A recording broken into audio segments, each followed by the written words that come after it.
Good morning, Anne Marie. Can you hear me okay?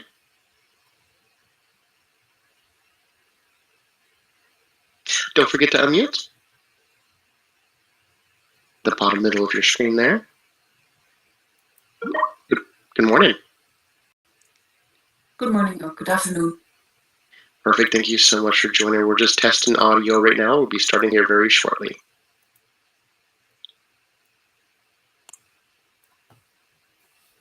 And good morning, good afternoon to some. This is DJ, the WebEx producer. We're going to be starting here very shortly. I just want to double check some connections here, make sure we have everyone joined for today's presentation before we get started. So please stand by. We'll be starting here very shortly.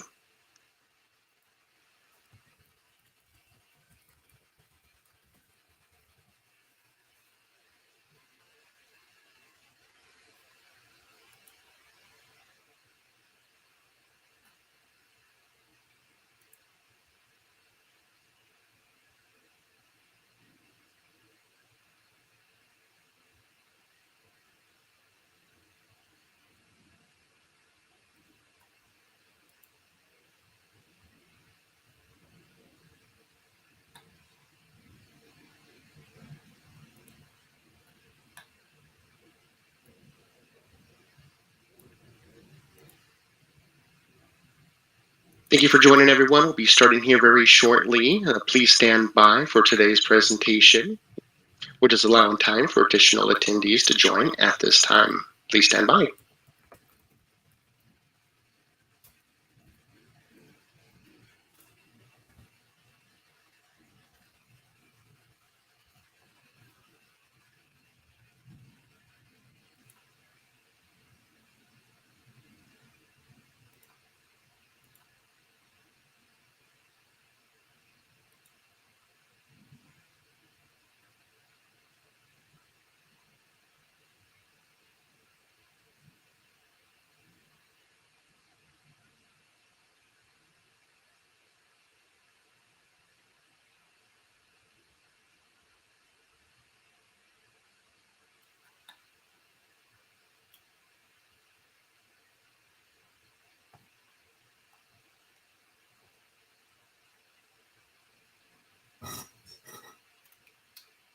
Good morning, everyone. We're going to be starting here very shortly. Let's go ahead and, David, I see that you're able to join your audio now. Can we have you unmute so we can test your audio real fast? Hello. Thank you. And David? I'm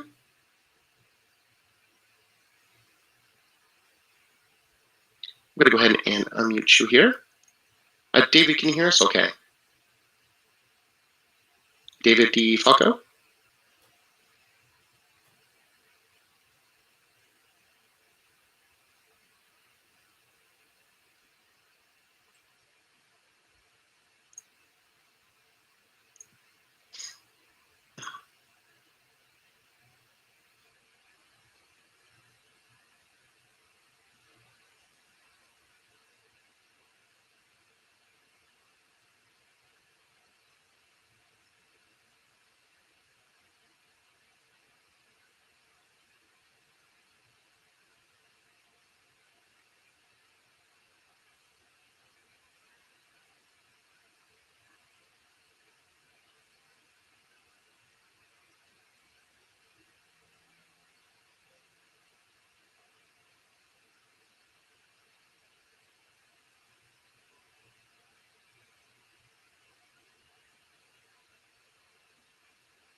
David, let's go ahead and see if we can get you unmuted here and check your audio. David, can you hear me okay? Can you hear me, Donald? I sure can. How are you doing today? All right, should I try my video at this point, or? Absolutely. We're going to go ahead and get started here in just one moment. I just want to check your audio and your video at this time. There you are. Perfect. Okay. Thanks. Donald? Yes. Lori Brown says she can't hear anything. Okay, well, I will work with Lori in the chat so we can make sure Lori can hear everything during today's presentation. It looks like we have majority of our panelists and attendees joined at this time, so please stand by. We'll be starting very shortly. Just one moment here.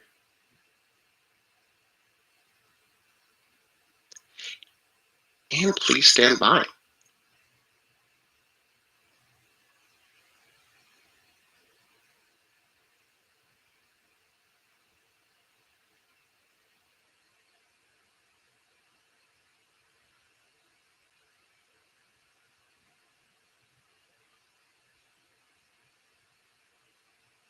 I think we have a majority of our attendees and our panelists joined for today.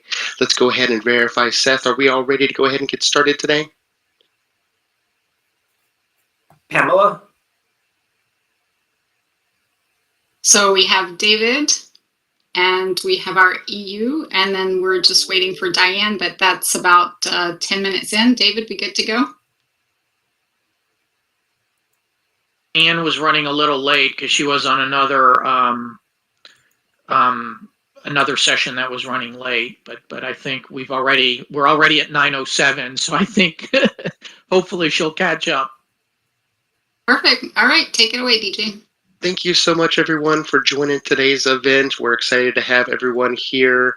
I just want to welcome everyone to today's presentation. My name is Donald Bates. I'm going to be your WebEx producer for today's event. If you have any questions or issues during today's presentation, feel free to go ahead and send me a chat message or type something into Q&A so I can see your message there, and I'll be more happy to work directly with you for any of your issues.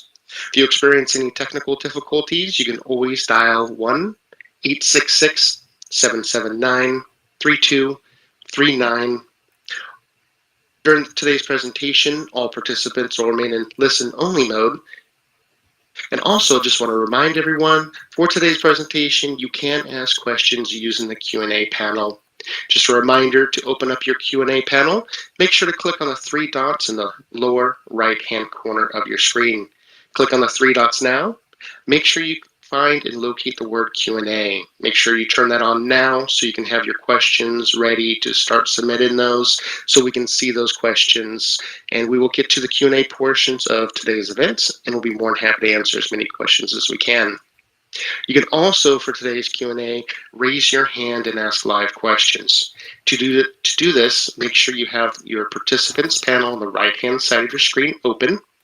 Locate your name, and then to the right of where your name is listed, you should see a little hand symbol you can go ahead and raise. Make sure to raise that hand. We'll call your name out, and we will go ahead and unmute your line to ask as many live questions as we can for today as well. For now, let's go ahead, and I'm going to introduce your very first speaker, Pamela Ward, Minister Counselor for Commercial Affairs and Regional Senior Commercial Officer, U.S. Embassy. Pamela, you now have the floor. Thanks so much, DJ. Good morning and good afternoon. It's my pleasure to welcome you to the second webinar organized by the US-EU Trade and Technology Council Working Group, focused on small and medium-sized enterprises and the use of digital tools. I'm Pamela Ward, Minister Counselor for Commercial Affairs with the U.S. Department of Commerce covering Southeast Europe at the Embassy in Bucharest, Romania. I'm pleased to be the MC for this program on SME digital skills and developing strategies for companies. We have an extensive program today with a diverse set of speakers from business, nonprofits, and the government to talk about the importance of digital skills and how digital tools can help companies succeed. And in honor of International Women's Day, so happy Women's Day, I am pleased to say that all 13 of our panelists today are women speakers. To kick off this program, I'd like to introduce the Trade and Technology Council Working Group Lead for the United States, David Defalco. David is the Deputy Assistant Secretary for Europe and Eurasia at the Department of Commerce, in which he directs the department's efforts to formulate trade policy and help U.S. exporters to sustain and expand their business in Europe. David oversees a network of U.S. commercial service offices at U.S. embassies and consulates across Europe and Eurasia, and a team of approximately 250 employees. As Deputy Assistant Secretary for Europe and Eurasia, David has helped promote women economic empowerment and women entrepreneurship, and champion diversity, equity, and inclusion more broadly at the Department of Commerce. Under his leadership, the Department's Office of Europe and Eurasia has developed a year-long program to include trade missions and webinars to help U.S. women and minority-owned businesses pursue opportunities in the region. He has been a key figure in encouraging this trade and technology event to be focused on a diverse group of women speakers, including women-owned SMEs. So David, thanks so much for championing us. The floor is yours. Thank you, Pamela, and for the kind introduction. I will take a minute here at the top because I know many of us have friends and family in Ukraine, or some who have had to leave, and I just hope, as a personal note, that the bloodshed stops soon and we can all return to some normalcy here in the region. So with that, again, Pamela, thank you, and I'm delighted to welcome you, all of you, on International Women's Day to this webinar that's focused on the adoption of digital tools by SMEs and the development of digital skills strategies for small and medium-sized companies. As Pamela noted, this is the second webinar that we've held this year. By we, I mean the US-EU Trade and Technology Council's working group on promoting SME access to and use of digital tools. And I'm glad that we've been joined by many companies in the January event that our kind friends at the European Commission hosted, and many of you joining us here today. We hope you find these exchanges useful and that they inform your strategy as you continue to adapt to an evolving global marketplace. I also would like to extend my gratitude to my EU counterparts that join us today, Lucilla Scioli of DG Connect and Valentina Superti of DG Grow for our continued, I believe, very productive collaboration with our small and medium-sized companies. As noted, today's program will feature 3 panels with speakers from SMEs, from resource partners, and from the governments. Our panelists will discuss the importance of digital tools for their business, how to connect SMEs to digital tools, and resources for SMEs to access the necessary assistance they need to better utilize those digital tools. Our program has special meaning today as we're fortunate to have with us a diverse and dynamic group of women leaders as panelists, each of which have helped further the success of SMEs across the trade, business, and entrepreneurial communities. I would like to thank today's speakers and participants for all of you taking the time out of your busy schedules to join this important session and discussion. With that, I will now introduce my counterparts from the European Union, Valentina Superti, again, of DG Grow, and Lucilla Scioli of DG Connect for an introduction, some introductory remarks. Valentina, the floor is yours. Thank you. Thank you. Thank you so much, David, for your kind introduction. And let me start by thanking you, the US counterparts, and you, David, in particular, and your team for organizing this event, which I'm sure will prove to be excellent. Today it's a special day. It's Women's Day. I think we should also be mindful of the many Ukrainian women which are, as we speak, going through so much pain. So let's be mindful of them. And I hope that this agenda will be helping their cause as well. We have today an impressive number of very inspiring female entrepreneurs, and I am very much looking forward to listen and to hearing their inspiring stories. And it is, in my view, a very important objective to secure the participation of women in the digital domain, as all sectors virtually in our society are digitalizing, and we cannot miss what is, I think, an essential contribution, that the one from women in shaping this domain. In the European Commission, it's part of our entrepreneurship policy to promote a sustainable and balanced and inclusive growth, including through women's economic empowerment and women entrepreneurship. And we are supporting with a number of initiatives, girls and women, to enhance their digital and entrepreneurial competencies. We want to boost women's confidence to use those competencies creatively, to spot opportunities, innovate, and create value for the society. So I already want to thank today's panelists, moderators, participants, you all for taking the time out of what are for sure very busy schedules to join this session and discussion. And again, thank you again to David, our US counterparts, for our, indeed, I agree with you, David, it's a very profitable and good cooperation that we are having in this context. So with those words, I would leave it now to my colleague Lucy Scioli to explain probably and without a doubt actually better what we are concretely doing in promoting women's and women's participation in the digital domain. Lucy. And thanks also to David for the organization, and also my thoughts really go out to the Ukrainian women right now that I hope really are. I hope we can really help their cause in all the various activities we're undertaking from our side of the world. Let's also continue. We continue with the topic of the day. And so simply to remind that the European Commission has been taking digital transformation very seriously, and we have been setting very specific targets for 2030. And among these targets, we have we want to see an accelerated uptake of technology by small medium enterprises.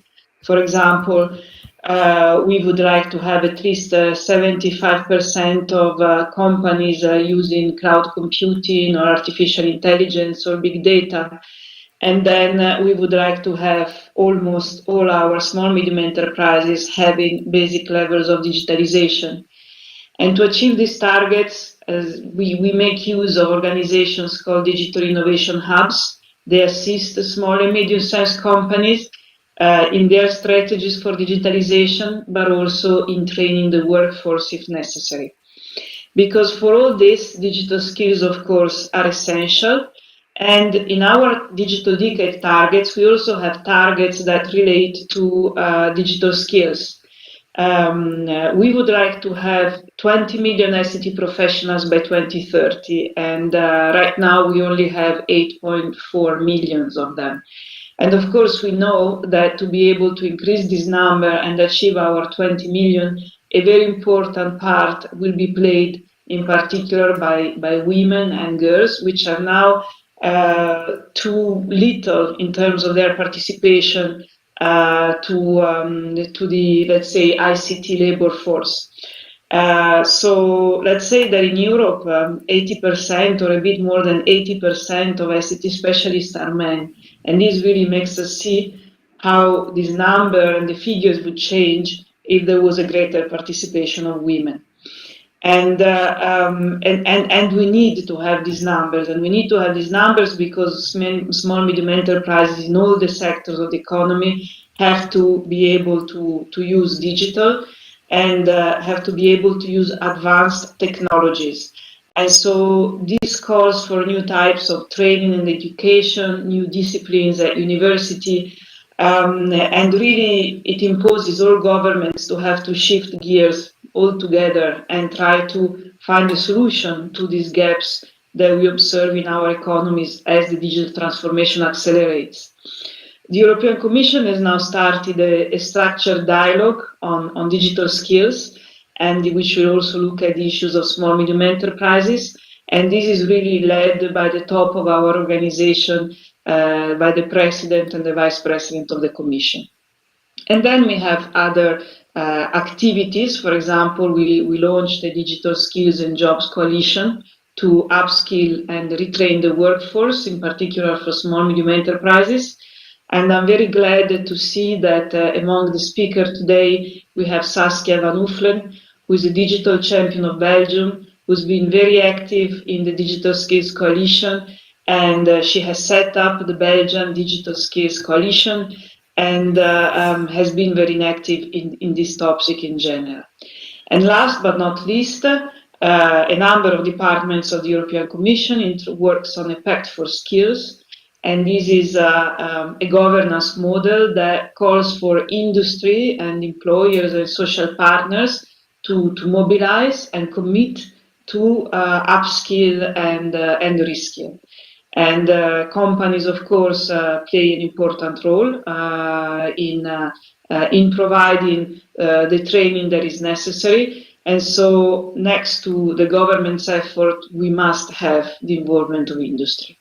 But I look forward to hearing the participants today, again, on a very nice Women's Day. And thanks a lot for organizing such an interesting panel and event. Thank you very much.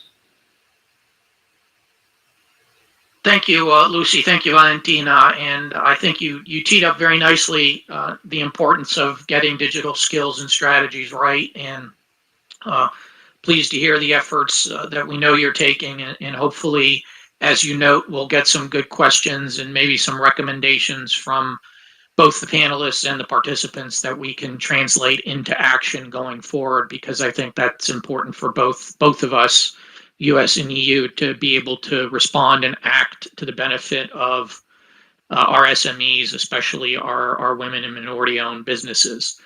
With that, I'm pleased to introduce one of our champion entrepreneurs and leaders at the Department of Commerce, and that is our keynote speaker today, Diane Farrell. She is the Deputy Undersecretary for International Trade. And in this role, Diane is responsible for international trade policy for the Department of Commerce and the operations of the International Trade Administration, with more than 2,000 trade and investment professionals across the globe. Diane has had a distinguished career in federal and local government, working directly with SMEs, including businesses that are women and minority owned and in underserved communities. Before I turn the floor to Diane, I will note that she was the mayor, a mayor in a town. So if anybody knows about hands-on getting results for small and medium-sized companies and the benefits that accrue not just for the economy, but I would say for society, Diane would be the right person. So we're pleased to have you, Diane. And with that, the floor is yours. Well, thank you, everyone. It's really an honor to be here with you, Valentina and Lucilia. Thank you so much for your comments and your partnership, most especially. If my colleagues, and I know you as well, look a little exhausted, it is because of the emotional toll, the physical toll that the actions in Ukraine are having on all of us. It has really been, it is at one point, it's extraordinarily startling to think that it's 2022 and we're dealing with these issues at the other end of the spectrum. It's incredible to see the outpouring of support for our loved ones in Ukraine.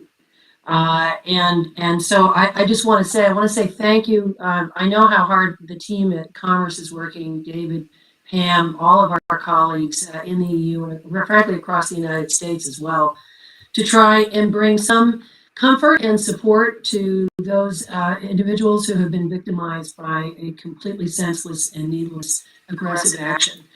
So with that, that's the backdrop. And when I think about International Women's Day, I do think about the fact that as we watch these extraordinarily disturbing pictures, what we see, of course, is women having to put aside any aspect of a professional life to deal with what they're dealing with now when it comes to their children, their families, elders. And so it's sort of, I think it's an extreme example of how complicated it can be for women to be successful as they look to grow their families' economic support, but also as they look to contribute to the broader societal challenges of making sure that women are as successful as they possibly can be. So to have the Trade and Technology Council Working Group specifically promoting SME access to digital tools, I don't think could be more relevant than it is for all of us today, especially as we think about the pandemic and the adaptations that we've had to make. And again, the extra burdens that women face when there are these kinds of disruptions to our societal order. Forgive me. The U.S. and EU TTC principles, including, of course, our Secretary, Gina Raimondo, believe that the Trade and Technology Council can play a strong role in helping to support SMEs and workers on both sides of the Atlantic. That's particularly true for women, minority groups, and rural and underserved communities, which have so much to gain from expanded international commerce and export opportunities. The Biden-Harris administration recognizes that SMEs are the backbone of the U.S. economy. The 30 million SMEs in the United States create about 2 out of every 3 new jobs, and over half of working Americans either own or work for a small business. SMEs comprise 98% of all identified U.S. exporters, supporting nearly 4 million jobs in communities across the United States. And we know that small businesses that export not only grow and create jobs faster, they also pay higher wages. As today is International Women's Day, I wanted to highlight the successes of and challenges to women-owned businesses. For too long, there has been a gender gap in business ownership. But in the United States, that gap is closing as the number of women-owned businesses grows steadily. Since 2018 alone, there has been a 5% growth in women-owned firms. As far as SMEs are concerned, a recent study found that 52% of businesses in the United States with a sole proprietor are run by women. And a recent report from Visa found that 8 in 10 women entrepreneurs feel more empowered today than they did 5 years ago. Despite that progress, troubling gaps endure. The same Visa study found that 2/3 of those surveyed had trouble securing funding or had to rely on self-funding for their business. And women owned less than 1/3 of businesses with 4 or more employees. While significant work remains to level the playing field for women-owned SMEs, the adoption of digital tools can help. Digital tools for online payment processing, productivity, e-commerce, and marketing can help small businesses reach customers around the world. According to a 2018 study by Deloitte, a major consultancy, digitally advanced small businesses enjoyed significant benefits over less plugged-in peers.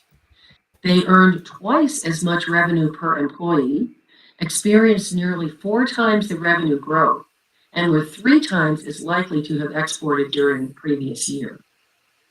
Beyond better business outcomes, increased use of digital tools by SMEs is fundamental to building a more inclusive and resilient economy and society. While the pandemic accelerated the digital transformation of SMEs, up to 60% of SMEs in OECD countries adopted new technologies during the pandemic. There is still a long way to go. According to the U.S. Chamber of Commerce, small businesses are continuing to underutilize digital resources.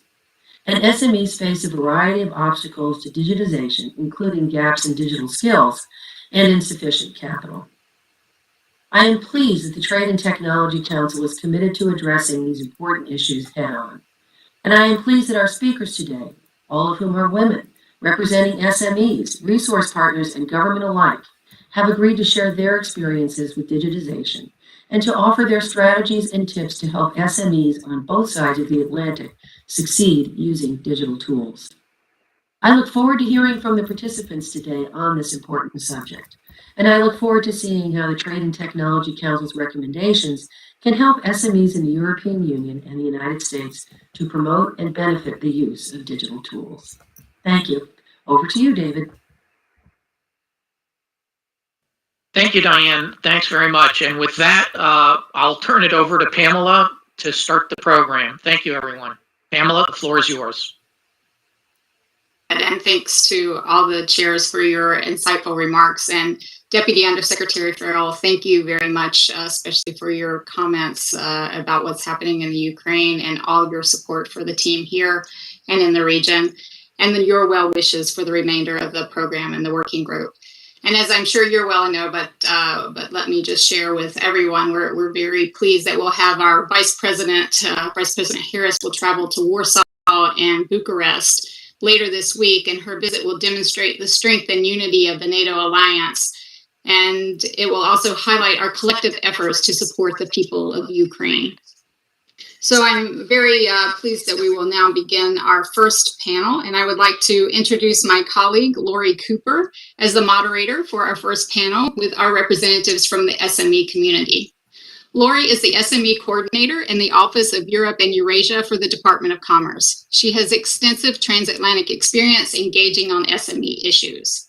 As with our other two panels, Lori will give our panelists an opportunity to present.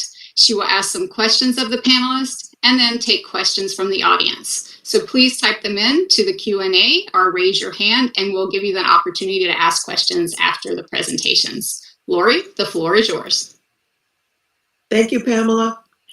I'm honored today to serve as moderator for this panel of 5 extraordinary and innovative women entrepreneurs who will share with us their experiences in developing and using digital skills and digital tools.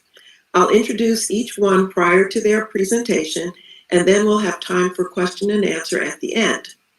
Our first speaker is Saskia Von Uffalen, who serves as the Digital Champion of Belgium. Ms. Von Uffalen has been working in the information communications technology sector for over 25 years, including with HP and Ericsson.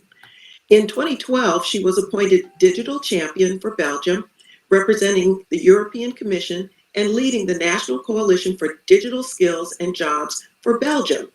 Ms. Von Uffalen, the floor is now yours.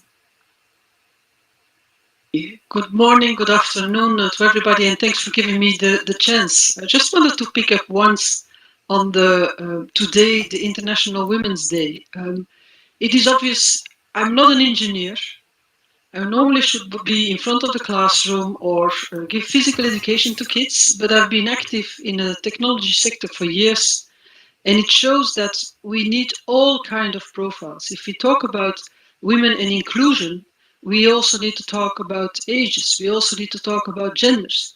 But there is a specific challenge on women. In Belgium, we only have 66% of the women who can be active, really active, working. And this is already, certainly for an SME, creating a huge challenge in order to make the business results. Now, Belgium, for those who know it, we are a country of SMEs. So we have a lot of good entrepreneurs. We have a lot of great ideas. We have a lot of people with a lot of passion, although the digital transformation goes slowly. Together with the Federation of the Tech Sector, we did an analysis in 2019, which is important because it was before the pandemic. And we realized that only 70% of the SMEs were thinking about doing a kind of a business digital transformation. Now, if you then do a deep dive, then we all need to realize that it's easy to say digital transformation, but there are 2 different things. There is using the technology in order to improve the efficiency of your organization. That is important. That is what I'm calling automating the business processes. And we need to do it because we need to be more competitive, we need to be more efficient, and we need to use our scarce resources for those elements where human skills and human competences are important. But it is only a part of the digital transformation. And we may not mix it up with digital disruption. Digital disruption is what am I going to do tomorrow, which I wasn't doing yesterday? How am I going to make my profit? How am I going to make my margin going forward? And what kind of ideas can I create? What kind of business models can I create? And as such, what kind of tools and technology can I use? If we make the analysis during the SMEs during COVID, we saw that those who were already working on efficiency improvement were the ones who had maybe more elasticity in the organization. But the ones who have started to think about digital innovation, digital disruption, were the ones who were agile, who were flexible, who switched from very fast from an old business model, which was relevant at that moment in time, to a new online. They didn't start thinking in 2021. They already started thinking much earlier. Now, to help those SMEs, we've done with the Tech Federation, with Agoria, we've made a kind of a digi coach. So let me just use the question was, what are the boundaries? What are the opportunities? It is very important if you realize that you want to do a digital transformation, that you firstly decide, what do I want to do with it? Using technology is not a goal. Technology can be a help of realizing an objective. If you want to do digital efficiency improvement, then certain tools can certainly help you. However, if you want to do digital innovation, if you really want to develop new business models, if you really want to reach new customers, if you want to make processes differently and earnings differently, then you can use some other technology. But let's not mix both with each other. If we talk about the Digi Coach, so the process we have aligned, there were a few steps which I want to point out. Firstly, it is not a question of technology. Digital transformation is a mindset. Digital transformation should be in the DNA of the company. It is not something, and I've solved a lot of IT projects in my career. Sadly enough, a lot of those solutions have even never been used because it was not a solution to a problem. The problem wasn't even fixed, but people wanted just to have a tool. We buy a tool, but if the culture of the organization, if the employees, if the customers, if the ecosystem is not in line with that change, then it's a very expensive investment. So the first thing, and certainly for SMEs, because they are smaller, they need to be more efficient, they need to be more agile, it's very important that they do understand that it should be part of the DNA. Firstly. Secondly, you need to have somebody making responsible for. And there is a lot of evolution. Before we had IT was handled by a few nerds, keep the lights on. There's a completely different skill set that people need if they talk about implementing new tools or making more efficiency or go to the cloud or use AI or thinking with the business and thinking with the management, what kind of new business I'm going to do. And there I would like to take this opportunity of today to say that their diversity can help. If there is something which is specific on women, if there is something which is specific on youngsters, they think differently.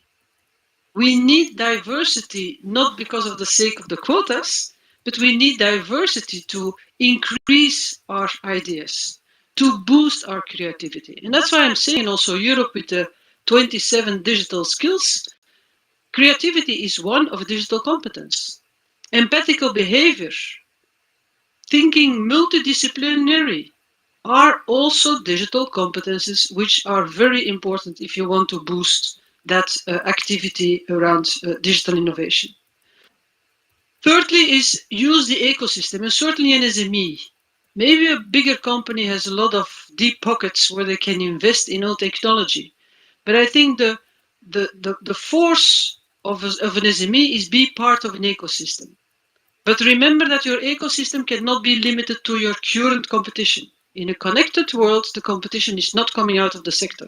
So you need to be ready to also be part of working with an ecosystem, working with partners in different forms and contractual agreements, but where the knowledge extension can be reused in order to make your solution. Put your flag. We need to dare to do moonshots. We need to think on how will my organization, where will I be in 2040?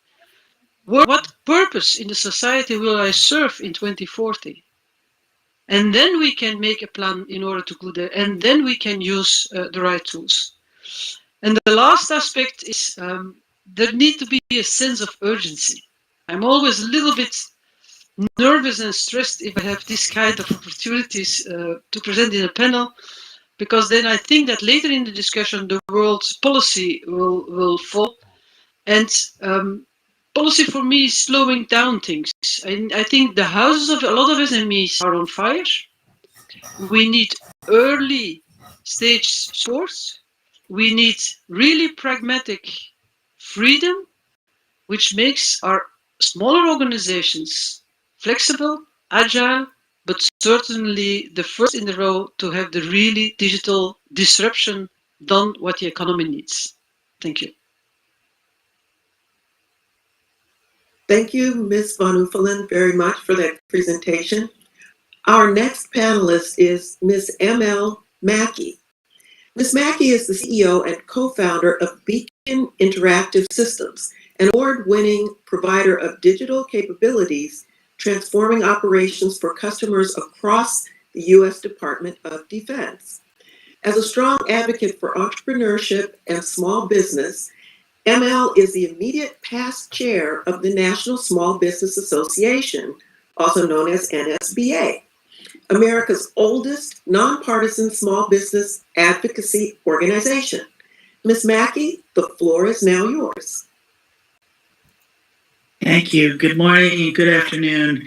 And it's tough to follow you, Saskia. That was very thoughtful. I just want to talk about all the things you talked about, but instead I will flip over and give some of my remarks here. It's such a joy to be on a really interesting panel.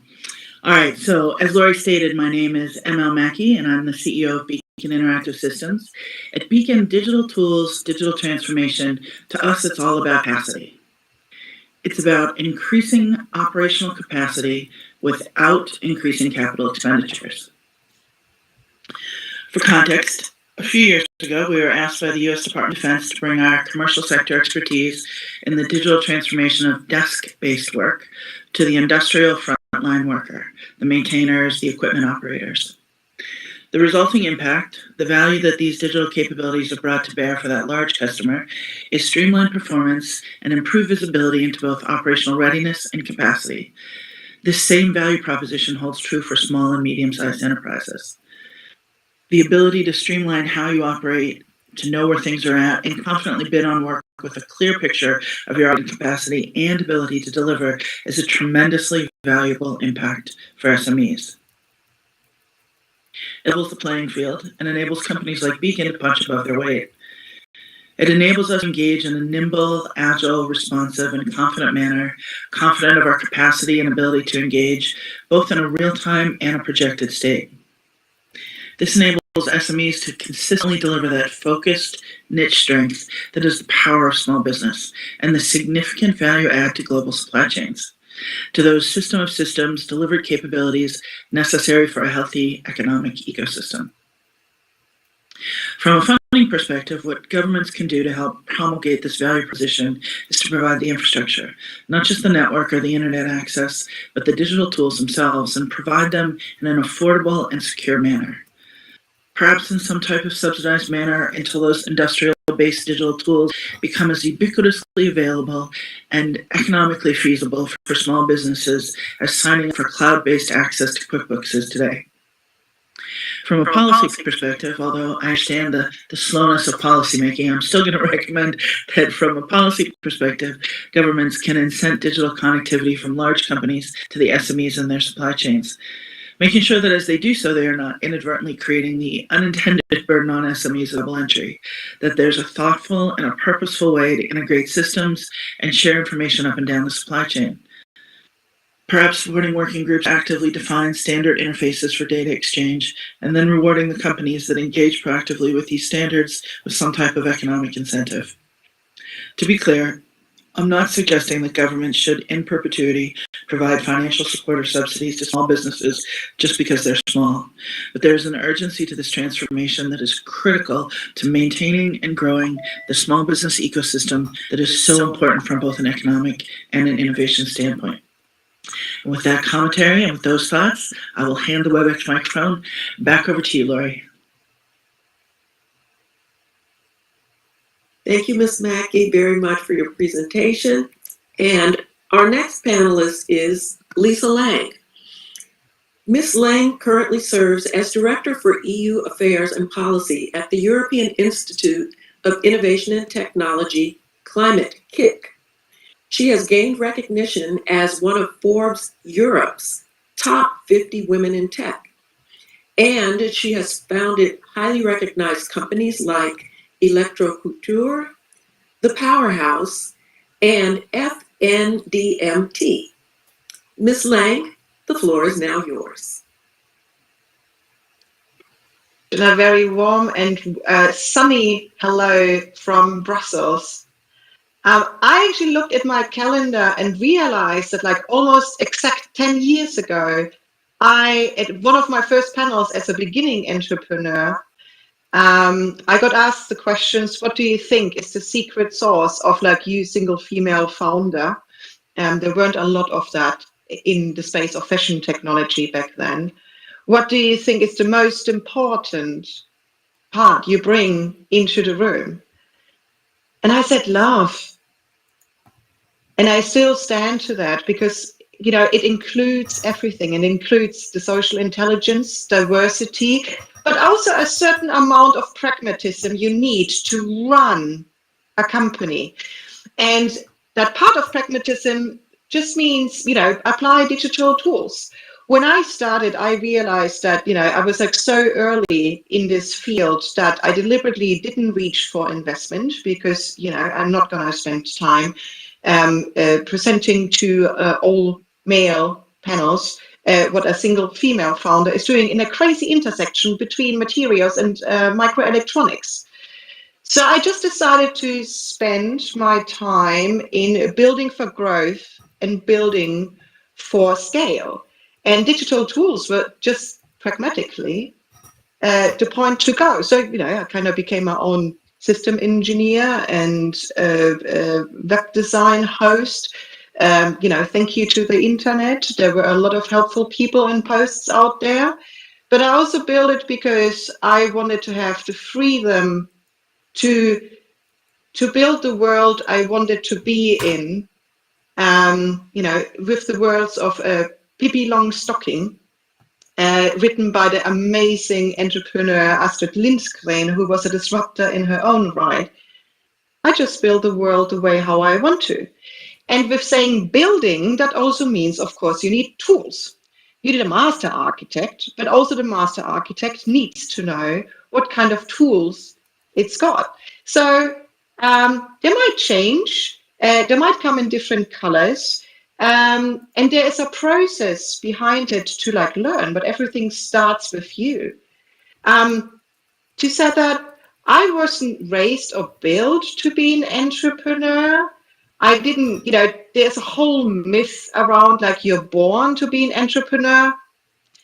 No, maybe for a few, but like in the reality, no, it's not. It's like it's a process. You grow into it. It starts somewhere. In my case, it was like a point of frustration. It was like there are intersections. Innovation is always an intersection. The potential to scale is an intersections between industries. And it takes, you know, people who look and see the world differently to find those intersections. And then you just put your sleeves up and then you just get started. You know, not asked for permission, just start. And I realized that the mindset of like what I wanted to do as an entrepreneur was actually more important than the attempt of the solution I built. It started with fashion technology, but then over the years, I like understood to say it with like, because I have a background in software engineering, in arts and in business. So like that's like the weird, I have a very weird way how to look at the world. And it took me a long time to actually realize that it's not a bug, it's a feature. It's a feature because the ability to see things differently, and especially when you have a diverse view, surrounded by diverse people, you have that magic that you see intersections. And it takes the mindset to actually have the confidence to see this as a feature, not as a bug. And that took a while. It was a journey for me to figure this out. Also, like for me to reflect, why did I become an entrepreneur? And then I realized, because I wanted to create impact. Just in case why, wonder how do I ended up here? Because I just recently joined as a EU Director for Affairs at Climate Kick. Well, for me, it makes a lot of sense, apparently, because I wanted to generate impact. And especially in this context, in the context of green tech, sustainability meets diversity entrepreneurship, meets digital skills. Climate change is real, and we all have to contribute to the Green Deal. So after all of those long journeys and all of the despairs, because I guess entrepreneurship is not easy, but it's not going to stop us. I ended up here, and one of the indicators actually was that I have a female CEO who saw me. And I was like, you realize I'm not qualified, like on paper, for this. I haven't studied policy. And her answer was like, yeah, but we need to approach things differently. We need to have a systemic change, and there's no better person than somebody coming in who's been through all of the systems. But also, again, let me tell you, there is a very pragmatic reason why we need to use digital tools, not only because of green skills, but also because of love. To care about your people is like to create an environment where people can thrive, where people can reach their absolute potential. And a part of that is to create an environment of tools, of a workflow, here you go, where we can push people to the potential and can focus on what we want to focus on, what we have to. And digital tools are a part of that. Of course, I can talk for ages about this. We'll do that later. I just want to come to the conclusion also, I'm wearing in honor a upcycled motherboard piece of jewelry from a very wonderful Ukrainian jewelry designer I've met many, many years ago. I tried to reach out to her several days ago to tell her that I'm going to wear this in her honor. She hasn't responded yet. So Maria, if you're out there, I hope you're all right. Thank you.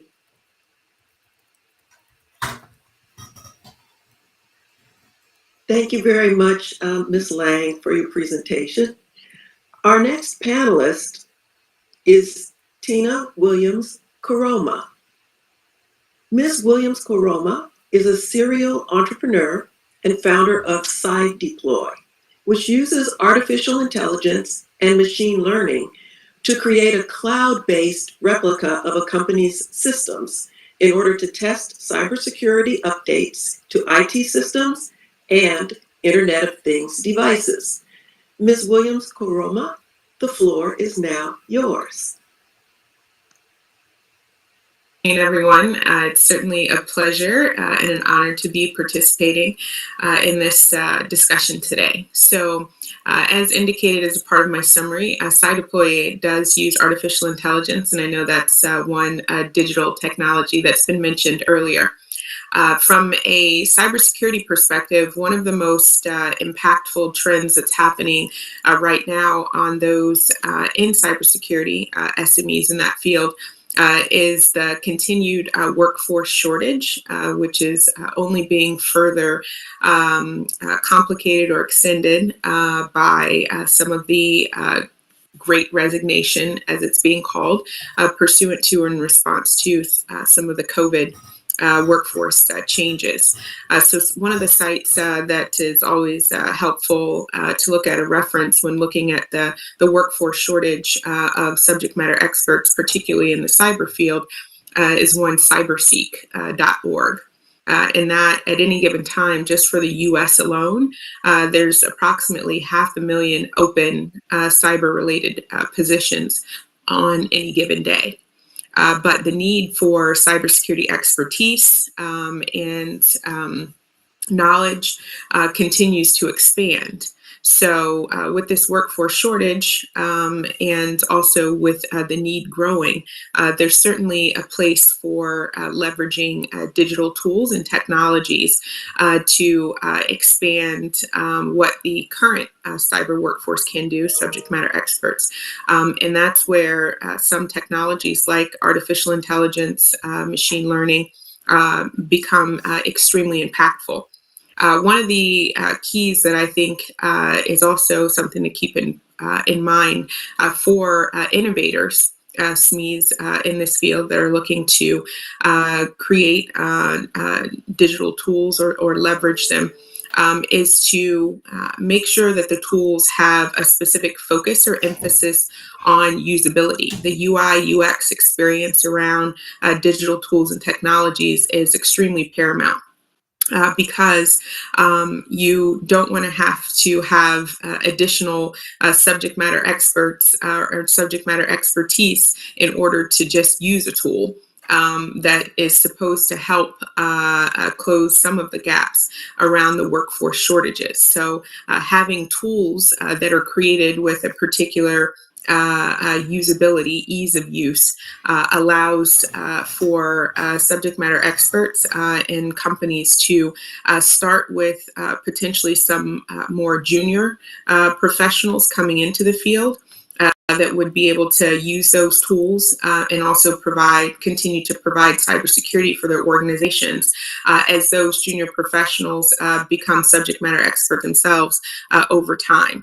There are certainly several initiatives to expand the number of individuals that are in the workforce by tapping into underrepresented communities such as women, such as other minorities that certainly have the capacity and competence and interest in participating in these digital and technology fields, but just need access to opportunity and some of the training that was also mentioned by our earlier speakers.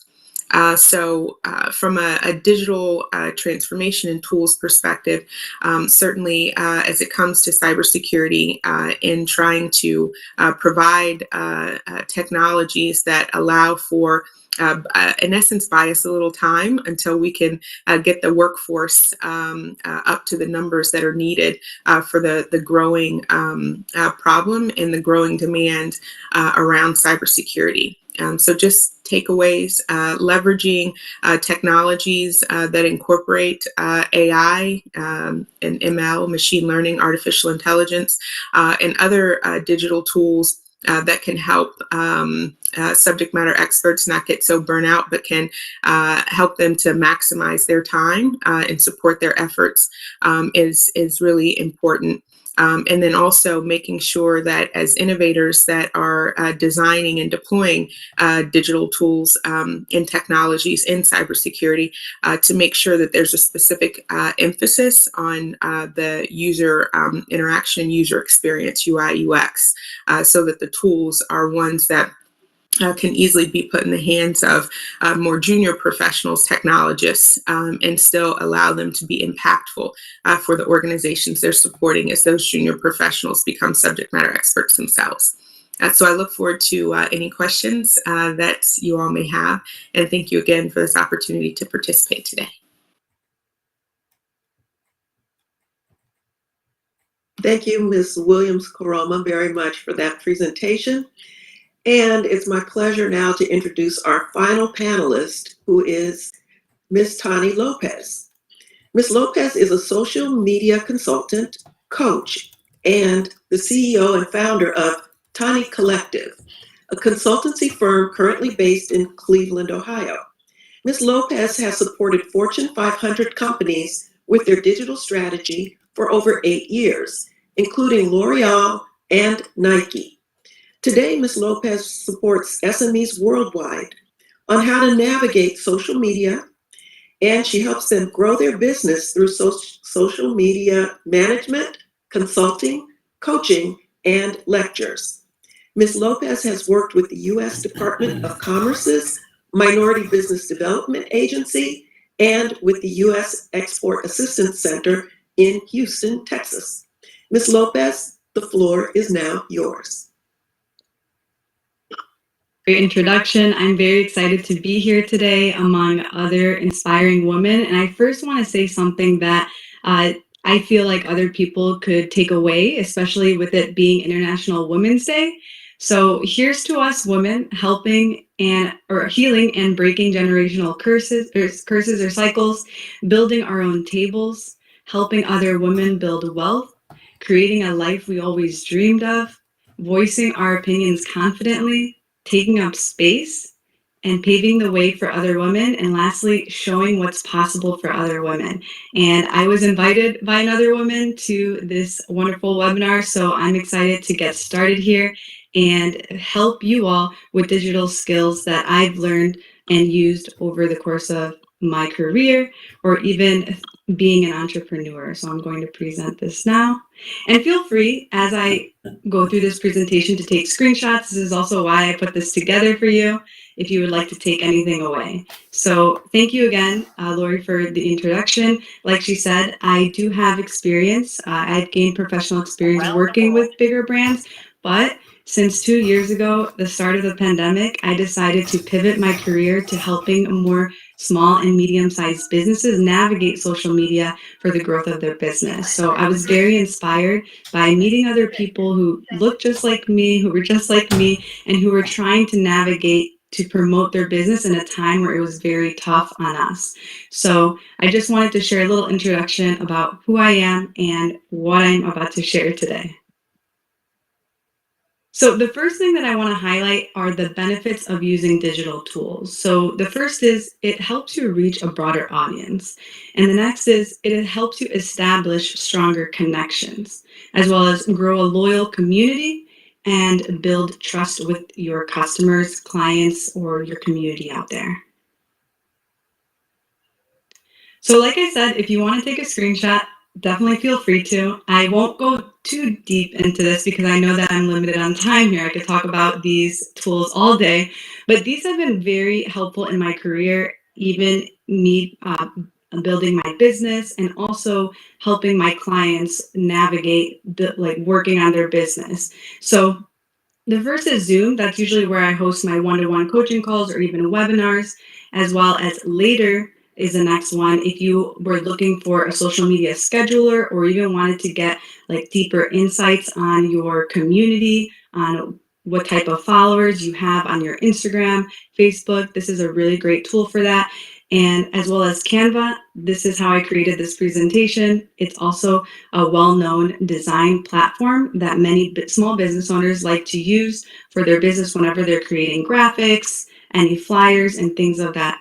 And then next is Mailchimp. I actually have had a lot of luck using this for email marketing as well as lead generation. So I've been able to build my audience. And as we know, social media, sometimes we don't really own the platform. So it's always great to own something. And that's where this comes into play. If you have an email list, that is very beneficial for you so that you can build a deeper connection with your community. And next is Teachable. This is actually where I host my online school at. And there's a great opportunity, there's a great community here to build opportunities and also meet other like-minded business owners. And they also host a lot of trainings, even free training. So I encourage you to check it out and see if that's something that would work for you. Next thing is Calendly. I have had a lot of luck. I use the free version, and that is where I host and also bring in any appointments or any scheduling that people would like to hop on a call with me. And next is Honeybook. So Honeybook is a CRM tool, And this is really great for project management or even building leads or even signing contracts, invoices, and things of that sort. And there's also a great community inside Honeybook where you can also attend other free trainings to help you boost your business. Next is Squarespace, very great website developer that I use for my own website and have had a lot of luck with. And lastly, Mighty Network. So if you have a community and you're looking forward to keeping them in one place, maybe it's not necessarily like a Facebook group, maybe you want to take it off of social media, then I encourage you to try Mighty Networks. This is a great community management tool. So the next thing I want to highlight is just how I've been able to continue to push my business moving forward. I've been blessed to work with SCORE Business Mentoring. They offer many free volunteer small business mentors, as well as the Hispanic Chamber of Commerce. I know I attended a free training about a month ago, and I was able to meet some other like-minded individuals, connections, which was really, really beneficial. And it was nice to hear of other people who are kind of doing the same thing as you. So I encourage you to see what government resources there are, especially if they're free, because they can really put you in front of more of your community out there. All right, and so we're nearing the end here. If you would like to take a screenshot of this, definitely feel free to do so. This is a checklist that I made for you. If you are looking to brand yourself or if you're looking to reach a broader audience, whether it's your personal brand or even your business brand, these are just some things that I want to highlight for you that are very important because this is what your community is searching for when they are looking for you. So in order to attract them, you want to make sure that your username, number one, is very recognizable and consistently used across all platforms. And next is your name is updated using those keywords relating to your niche, industry, target audience, or the solution that you offer for them. And the next is your bio. So use those keywords that your audience may be searching for and include what kind of help that you offer them. It's always going to be more about them and then less of you in this section too. And next is what's your offer? What's this call to action going to look like? Where should they go to further connect with you? It is very important to have a strong call to action because this is your chance to also convert. Whether it's free or it's paid, it's really great to make sure you're leading them to the next step to connect with you. And lastly, content. So is your content valuable, clear, or organized? Those are some questions that you're going to want to ask yourself as you're posting, whether it's on LinkedIn, Facebook, TikTok, or even Instagram. You want to think about that 80-20 rule as well, where it's mostly valuable content and then 20% is some promotional. And lastly, I want to emphasize that you want to do minimal effort for maximum reach. And what does this mean? That you don't need to be on every platform out there. As long as you're utilizing it and you're also making the most out of that platform, or even being in a place where you know your ideal customers, clients, community is at and where they're living, where they're engaging, you want to make the most out of that platform. Or even when it comes to digital tools. I understand as small and medium-sized businesses or business owners, we may not have all the funds, but there are ways around it. Like I mentioned, some of those digital tools do offer some free services and free ways to join and also interact with other business owners. So I encourage you to get the most out of whatever you feel comfortable using. And thank you. I also share very valuable information regarding social media marketing, any advice, and how to use digital strategy for the benefit of your business. So I could talk all day on my socials, and that's where you can find me. Thank you, and I'll hand the mic over to you, Lori.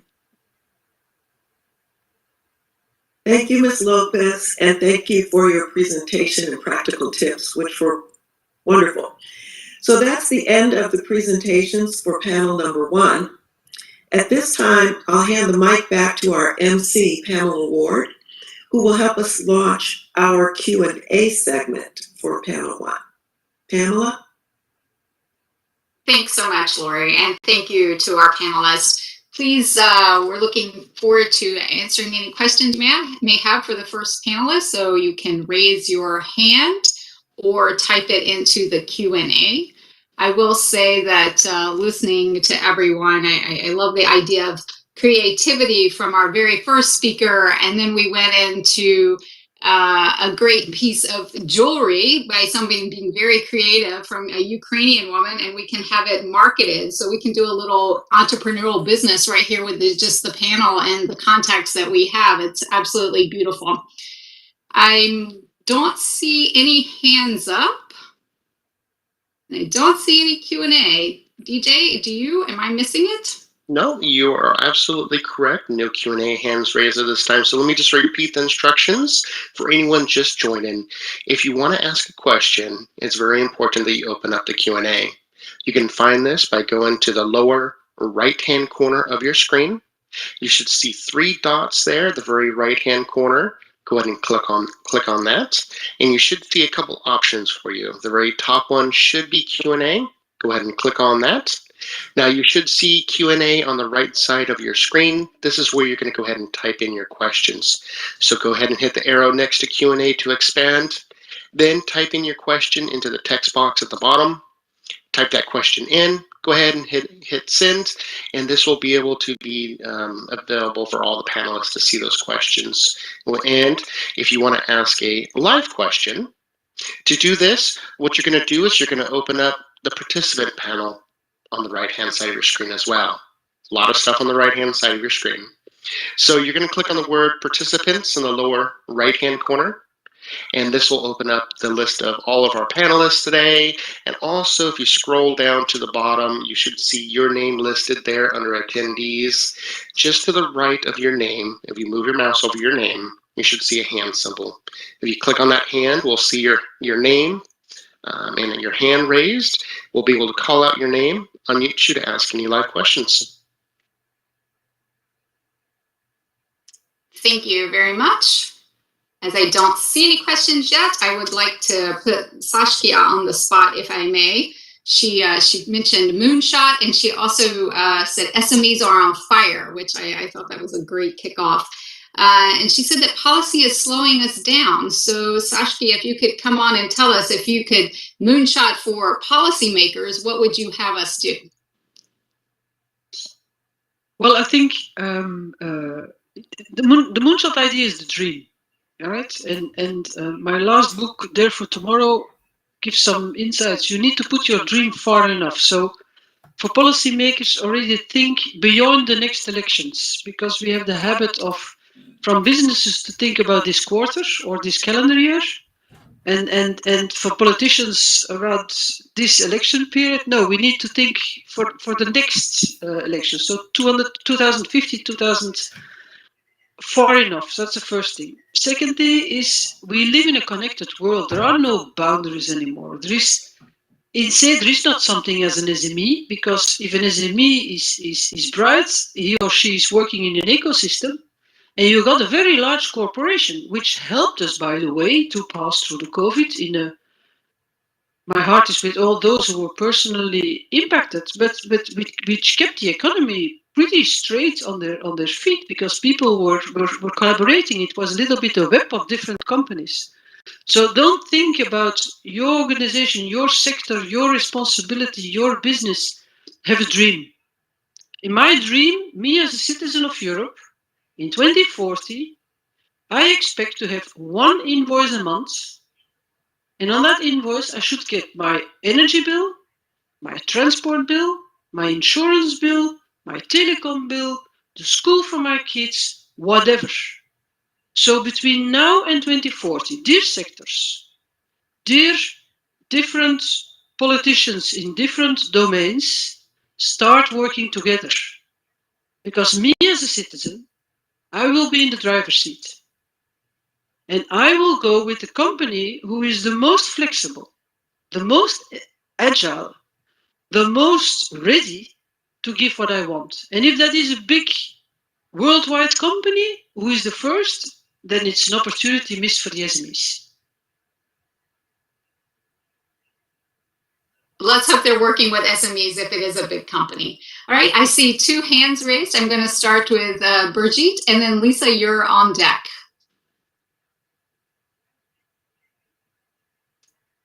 I have a bit of a similar question to the panelists. I'm Birgit Weidel. I'm working in the EU Commission for the SME unit. So I'll also later on intervene in the panel explaining what we are doing. But I really wanted to hear from you more concretely, and maybe Saskia and the colleagues, what can policymakers do to make SMEs dream that dream? What can we do to inject the digital DNA that you have mentioned in your very nice intervention? Because this is something where we have a bunch of very innovative companies where we don't have to do anything. I mean, it's happening itself.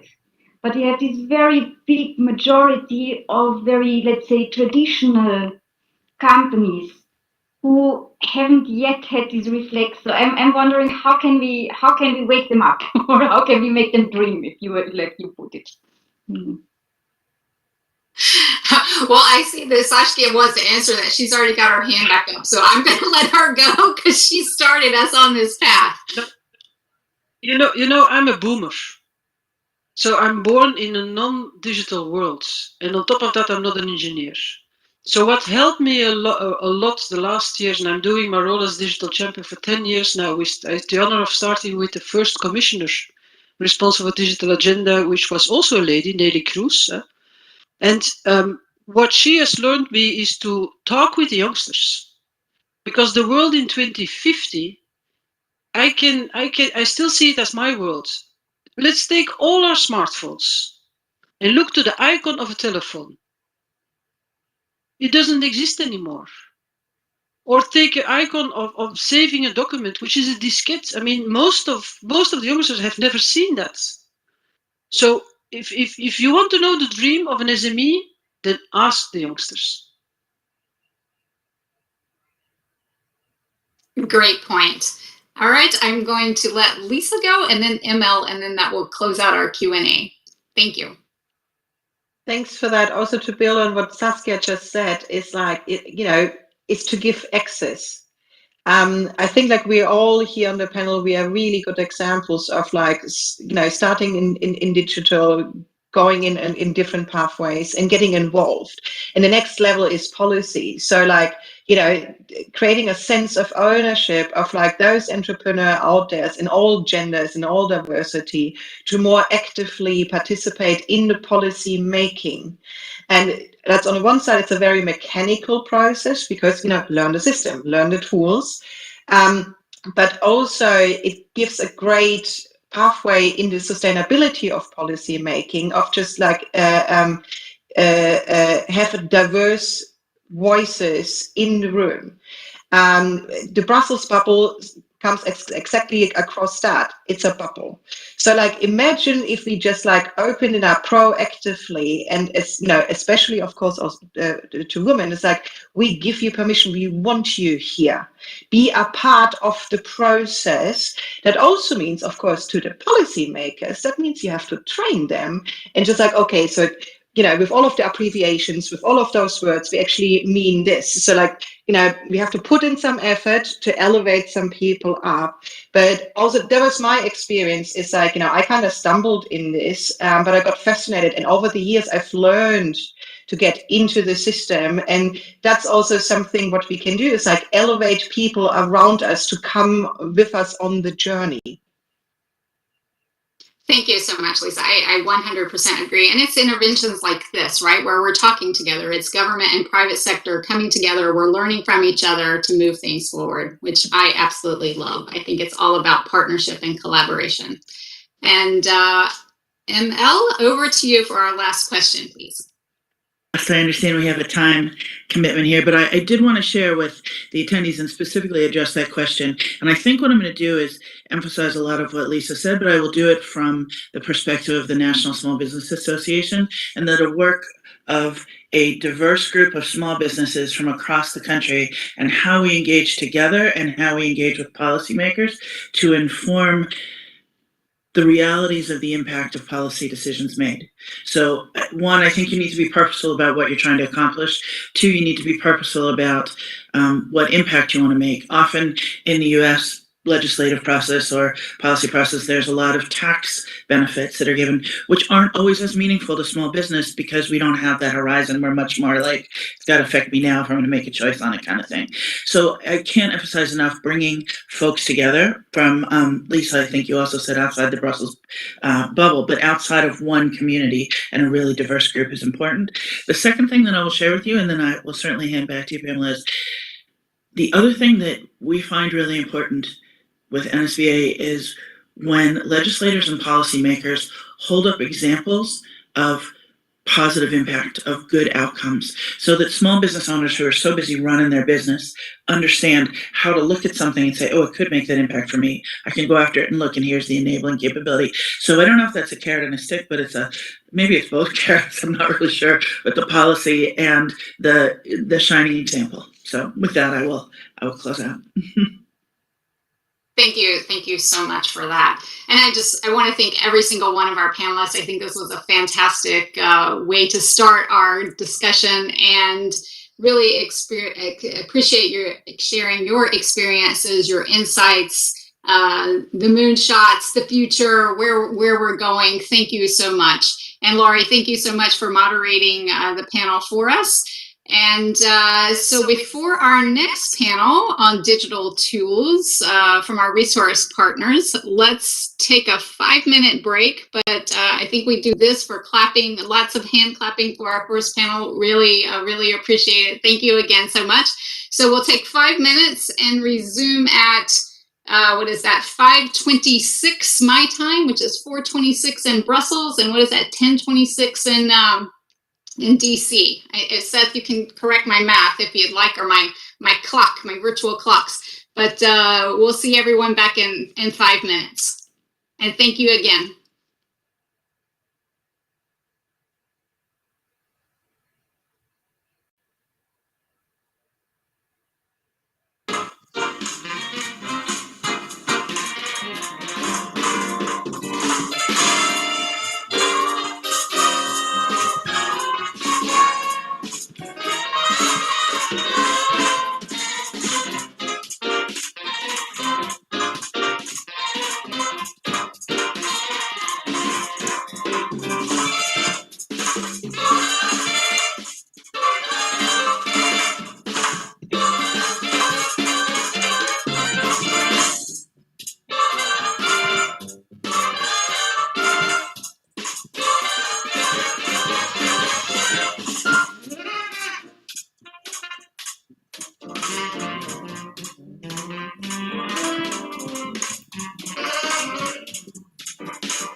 All right.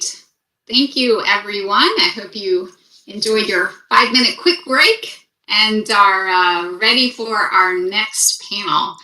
So welcome back, and I now have the pleasure to introduce Dr. Amaryllis Verhoeven, who will be the moderator for our second panel with resource partners in the United States and in the European Union. Dr. Verhoeven is the head of unit for digital transformation of industry and the Directorate General for Internal Market, Industry, Entrepreneurship, and SMEs at the European Commission. That means she's sitting in a sunny Brussels today. That's my understanding anyway.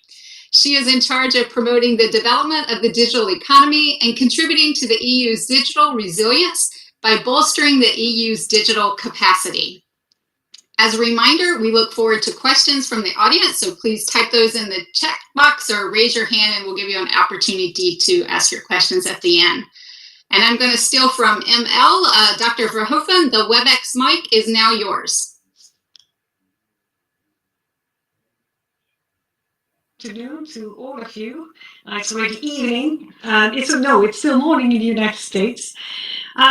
Feeling very privileged to be here amongst all these great women on Women's Day and promoting actually a very important cause, which is actually digital transformation, but especially for the SME entrepreneurs amongst all of us.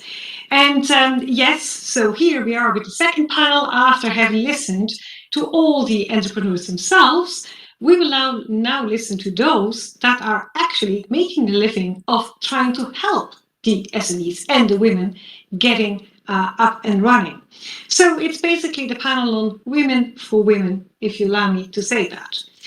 As was the format of the former panel, and we will have 4 distinguished speakers. I will introduce them one after the other.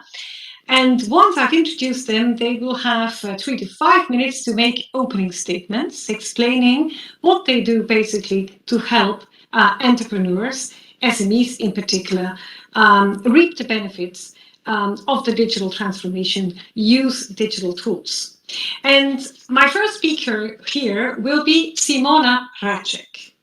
Simona is an advisor with the Small Business Development Center in Ventura County, California.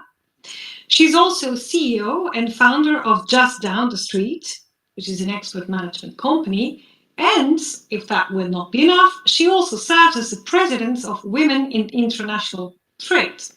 So, Simona, very much welcome and ready to listen to you.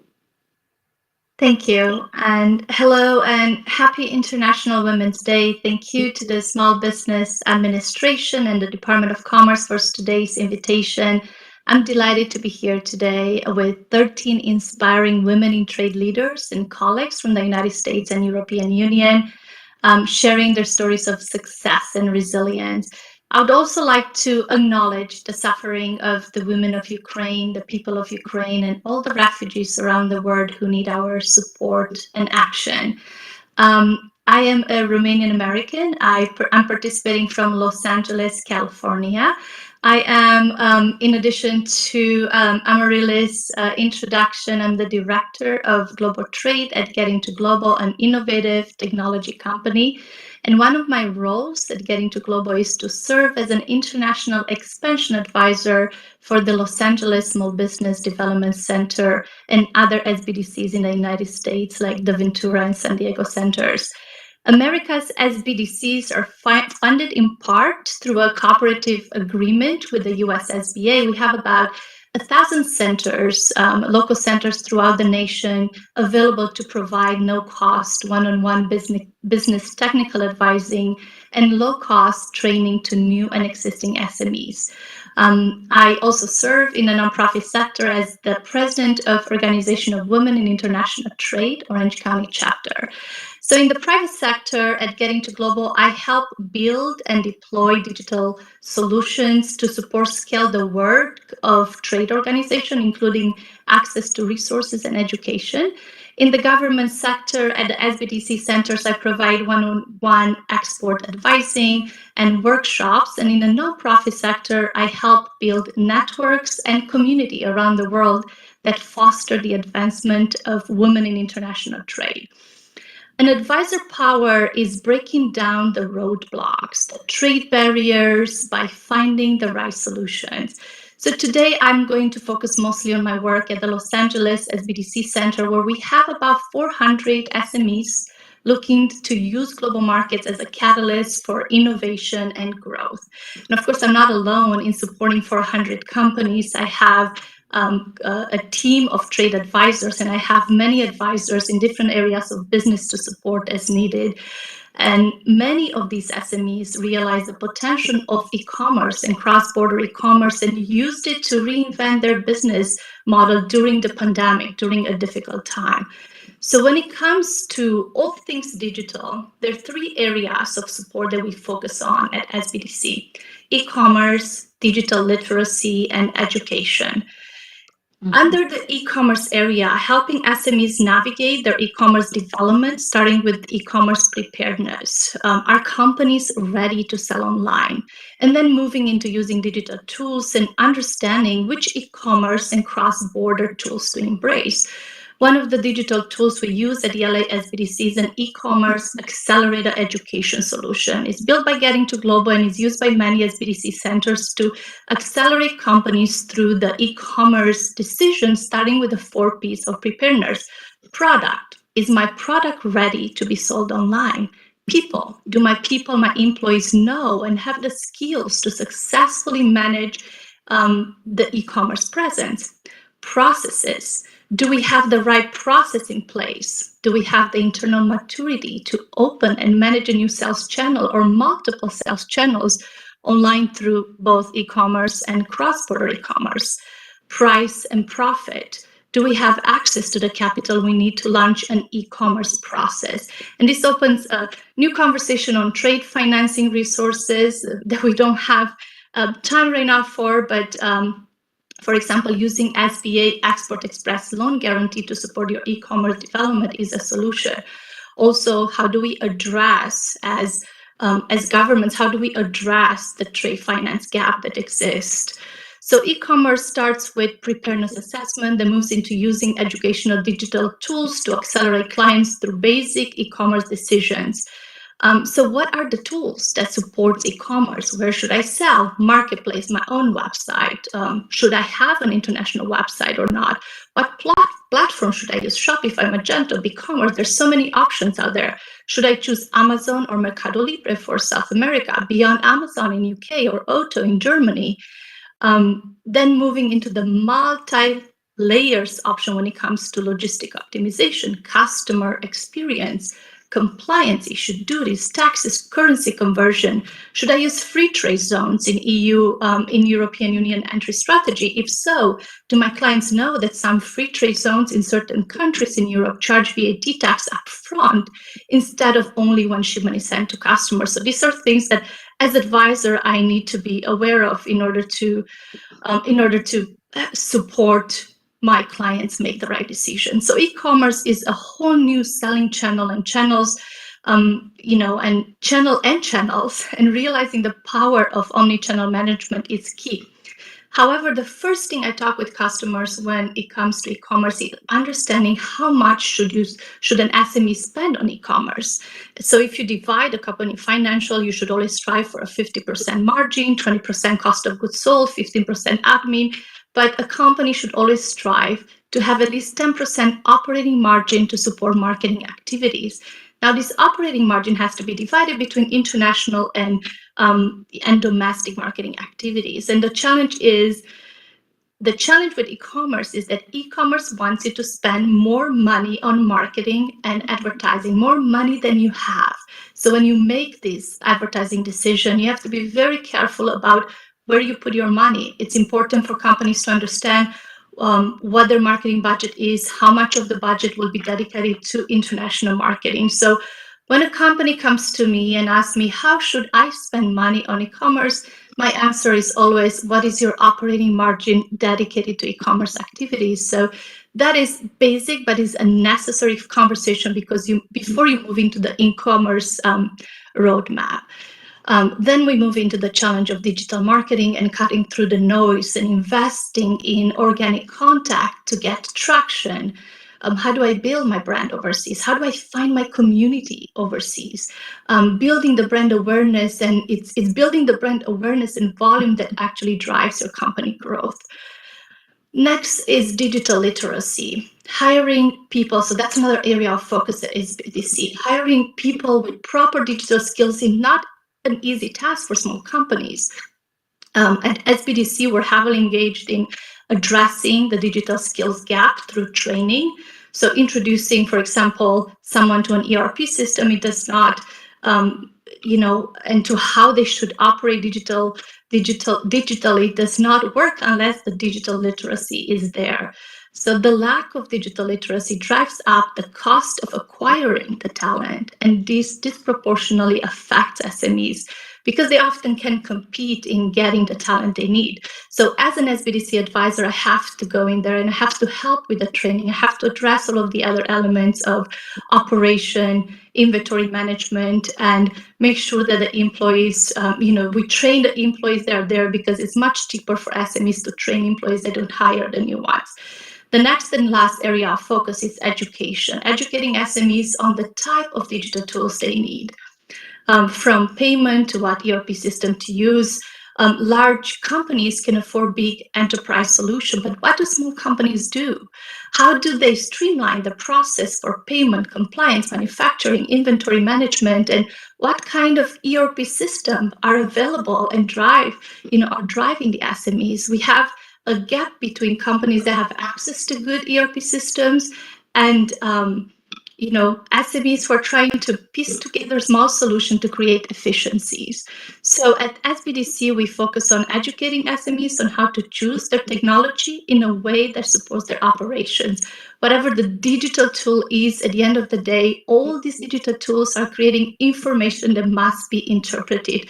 So supporting our clients with making this decision and socializing the tools into the decision making of the manager requires a technical assistant, and we're engaged in the growth of the business and the sustainability of the business. And I don't want to go over my time, so thank you so much. I'll hand it over to you, Amaryllis. Indeed. Well, thank you very much, Simona. Indeed, in the interest of time, I will have to ask the speakers to stick maybe to the 5 minutes limit. So the next one is Nicoletta. We move to Italy. Nicoletta Marchiandi. She's the head of the innovation unit at the Torino Chamber of Commerce. She's also a coordinator of our Enterprise Europe network, and she's also the coordinator for the Digital Innovation Hub network at the national level. So I'm looking forward to your insights, Nicoletta. Hi. Really, it's a pleasure for me and an honor to be here today with you, especially in this amazing day, which is Women's Day. All my thoughts go to the incredible women in Ukraine fighting and assessing their rights to live, not only to be women. But further to the discussions that our colleagues from the previous panels have said, let's say that our Chamber of Commerce role is to help SMEs accessing digital tools and digital skills. Bear in mind that we are in Italy. We have over nearly 6 million SMEs whose dimension is very, very small. We call them micro companies. So what to do with them to get them into the digital era? Let's say that our activities have known tremendous increase since the pandemic, where SMEs, they had to be conscious of the need to become digital. So what did we do? We assessed their digital maturity, so their capacity and their consciousness in digital tools or digital business. We help them in training and awareness raising. We help them in mentoring with other companies that could transfer to them in a peer learning way some basic knowledge. And we still are helping them in access to finance. We are also providing them grants. All over this, we are trying to define new strategies at national level. So the digitalization of SMEs is our government's top priority. And within the European network we are a member of, which is Enterprise Europe Network, we are designing new services to accompany all these SMEs in many ways that our American colleagues are already doing, because we are starting one step behind. So, of course, now we have companies asking us about e-commerce, but they are small business like a craft shop, which has got no idea about logistics. We have big manufacturers who have no idea about web communications. So what we are doing, for instance, we have helped women entrepreneurs, tailors, in setting off their e-commerce after a period of training and laboratory attending. They came to us and we helped them creating their website, creating a digital marketing strategy, and we also help them growing digital internationally. They now have their e-commerce website. But also we are actually in these days helping our manufacturers becoming more aware of the power of big data via experimenting with private partners and public partners, the power of managing huge amount of data to get market insights. This is tremendously helpful for them, and they are now seeing the light at the end of the tunnel of their focusing on international target markets. So this is a great challenge. We are meeting so many entrepreneurs that are kind of getting aware of the potential of the digitalization, but we're still lagging behind, because in Italy especially, but I can say in many parts of Southern Europe, there's still a strong gap between technology provision, so the big technology providers, and the SMEs. There's a cultural gap in between, so that the technology is there, but the SMEs don't know what to do with it, because they haven't got, as the colleagues previously said, a digital mindset. So we are trying to fill the gap, let's say, trying to help them change their culture, getting more a digital mindset, and driving the big providers into a more SME custom-made offer, so that the technology they're offering is more friendly to a little SME. Hence, we're also pushing towards public administration to launch new digital service offers so that they can stimulate the demand for more user-friendly technologies on, let's say, on behalf or to the benefit of SMEs. Last but not least, we are working hard at European level with other partners to exploit this potential of getting, as the colleague were saying before, getting SMEs capacity to practice, because we still see a profound gap in skills, and it's not only skills within the SME, it's skills in the ecosystem which are lacking. So it's also difficult for an SME to understand that they need new talent in the company, because around the market new skills provision is very fragmented. So I really think the SMEs struggle to find the proper person, the proper talent for the proper job, or the proper digital strategy. So it's a threefold challenge that we are trying SME to solve. And in times of crisis like the ones we're living, this becomes mandatory. And some SMEs, or I can say more traditional SMEs, are, let's say, I'm not saying like no vax, but they are, let's say, they deny the need of digitalization. So we are kind of evangelists trying to go to them and explain that digitalization actually helps them grow.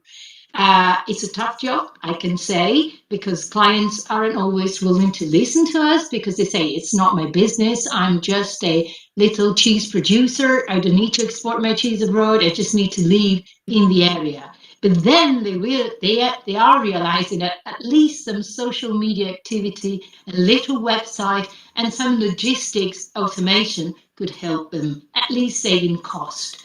As I said, it's a widespread activity that our network of Chamber of Commerce, the Enterprise Europe Network, the Digital Innovation Network is doing at local level, regional level, national level, and European level. Luckily, at European level, we can, let's say, raise the bar to get more resources, more know-how, more good success stories and example of SMEs that are actually making their best through digitalization.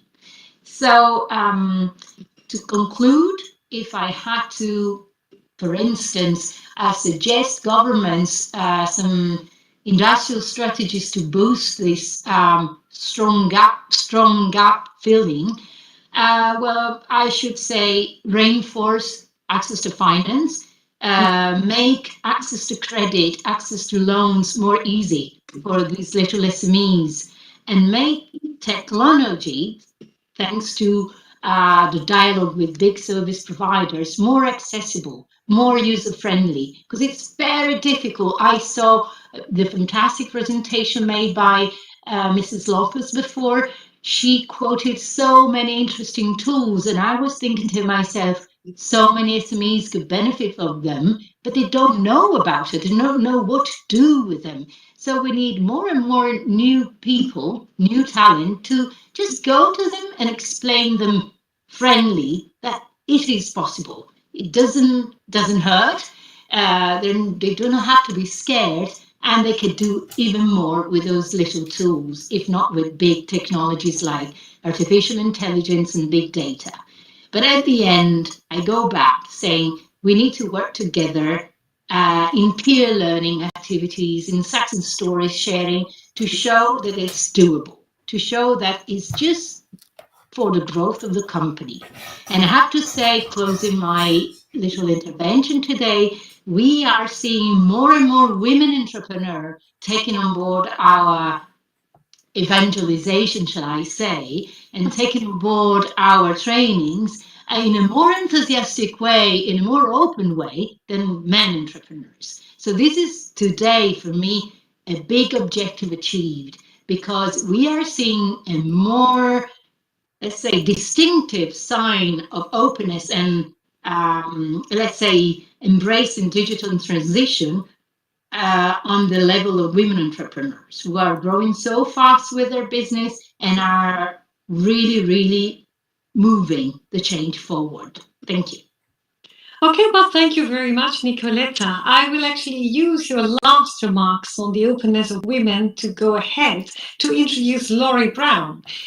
We've now moved back to the United States, to Maine, where Laurie is business advisor and program director with Coastal Enterprises, which is a women's business center. So, Laurie, your introductory statements before we go to the follow-up questions afterwards. Thanks a lot. Thank you, Amaryllis. Just bear with me here. Donald is helping me with my slides. I do have a short slideshow. I'm not sure where I went. Presenter. I also have the slides on screen, so you should be able to move them now by clicking on them and by hitting your face bar. I don't see the screen, the slides, Donald. I'm sorry. Oh, that's strange. So let me go ahead and update this. You see them now? Nope, I'm seeing your box, Donald. Okay, let me go ahead and reload them in for you. Just one moment here. Okay.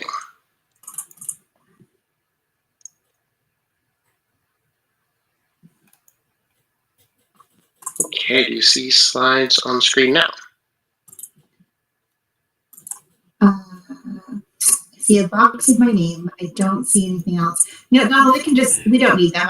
I can flex. Oh, no, there they are. All right. Yes, exactly. Okay, perfect. Yeah. Okay, and let me give you control back here. Just one moment. There we go. It may have just taken a second there to load for you. So you should be able to click on the screen and just hit the space bar to advance forward.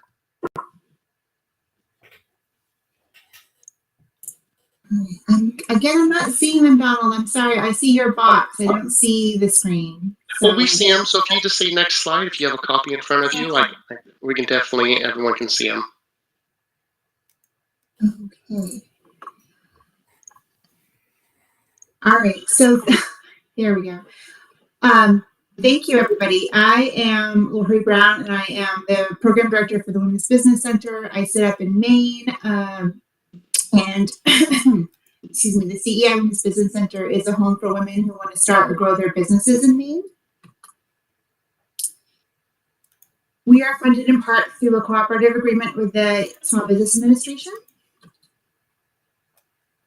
And so I thought it'd be helpful to give just a little bit of background about Maine, so you can kind of have some context. You know, we have 1 million people in Maine. We're geographically about the size of Ireland for our neighbors in Europe, to give you some idea of how, our geography that we serve. Our largest city is about 62,000 people, which in terms of cities in the US and in Europe is quite small. And Maine was ranked #1 women-owned businesses in 2019, and we have about 40,000 women-owned businesses in our state, which we're very proud of. So we have a team of 4 people plus a program coordinator. We have 4 advisors and a program coordinator serving the whole state of Maine. And we offer everything for a business. We offer business plan development. We offer helping with financing, how to help people get ready to go to the bank for a loan. We help with very, specific business skills, whether it's, accounting or marketing or bookkeeping. We help businesses start, grow, expand, sell. So we do the whole gamut, which means I always tell my clients I know a little bit about a lot of stuff. And our clients are small business owners. Most of our clients often have less than 10 employees. So they're very small businesses, sort of along the lines of what Nicoletta was saying about her clients in Italy. A lot of our businesses are 1, 2 people, 3 people, very small. They run the gamut of, traditional female businesses like hair salons and childcare to automotives and construction. And we're seeing an increased number of women in tech. Our clients often have a limited ability to hire out, so they're usually wearing a lot of different hats. And they're also the main caretakers for their families. They're usually balancing childcare duties, maybe caring for aging parents, maybe also working a full-time job while they're growing their business. So we are working with a lot of very busy women. And for us, we saw a real pivot to digital technology, digital tools when COVID-19 hit 2 years ago now, just about. We're coming up on 2 years in the US. And pre-COVID, you know, Maine is a face-to-face state. A lot of businesses, most businesses were, you know, happening on Main Street, happening in the store, happening in the shop, happening in the office. There wasn't a lot of online presence for many of our small businesses. And so what we found out very quickly in 2020 was that the digital literacy was a huge challenge for many business owners, especially those who aren't digital natives. So that's basically anybody over the age of like 35. So I fall into that range. If you didn't grow up with a smartphone, you didn't grow up with the internet, you didn't use social media, you know, at all, or very limited, it was a hard pivot for a lot of folks. And the other area that we noticed was that many entrepreneurs had a low presence on social media and inconsistent branding, which, you know, as we moved to e-commerce, we found like that was a huge hurdle that we hadn't anticipated. And so some client challenges that we faced in the 2 years since COVID and include in prioritizing time to learn how to use the digital tools. Clients, you know, are, like I said, very busy, and they can get frustrated really easily that they have to like take some time to learn how to use, whether it's social media or how to use their QuickBooks software or how to manage their website. And so they would be frustrated quickly. They may not have, you know, realistic expectations about what they can accomplish. Like, I'm going to build this website and all the people are going to come to it and buy my goods in the next 2 months. So we really had to help them manage expectations, and help them, you know, give them the tools and the resources and the encouragement that they could overcome these challenges. And I know we're coming up on time here. So some lessons learned that we took away from this experience has been that it's really important to assess clients on a one-on-one basis and to figure out where they're at so we can help them grow, because everybody comes in at a different level. And we found that clients really benefited from, you know, this one-on-one assistance, helping them set goals, helping them figure out what is your goal of using these digital tools? Like, what are you trying to accomplish? You're not just going to hop on Facebook to do Facebook. You're going to do some paid posts to just do paid posts, right? Like, let's think about your strategies, your goals, and your outcomes and how to measure that. And so, in order to help them, we, along with our one-on-one advising, we did a lot of virtual webinars, a lot of virtual trainings, a lot of cohorts, a lot of peer support. And the clients who participated in those group programs, along with the one-on-one advising, we found advanced much faster than clients who sort of just were trying to bootstrap it by themselves. And so there's a lot of power we find in like that group dynamic of, even if it's just you're all showing up virtually on Zoom to support one another as you work individually on your business. And the last thing I wanted to share, echoing some previous speakers, is that, you know, clients now come in and they know they need a website. They know they need to use these digital tools in order to advance their business. Versus pre-COVID, I'd have clients come into my office and say, why do I need a website? I've got a shop. Do I really need one?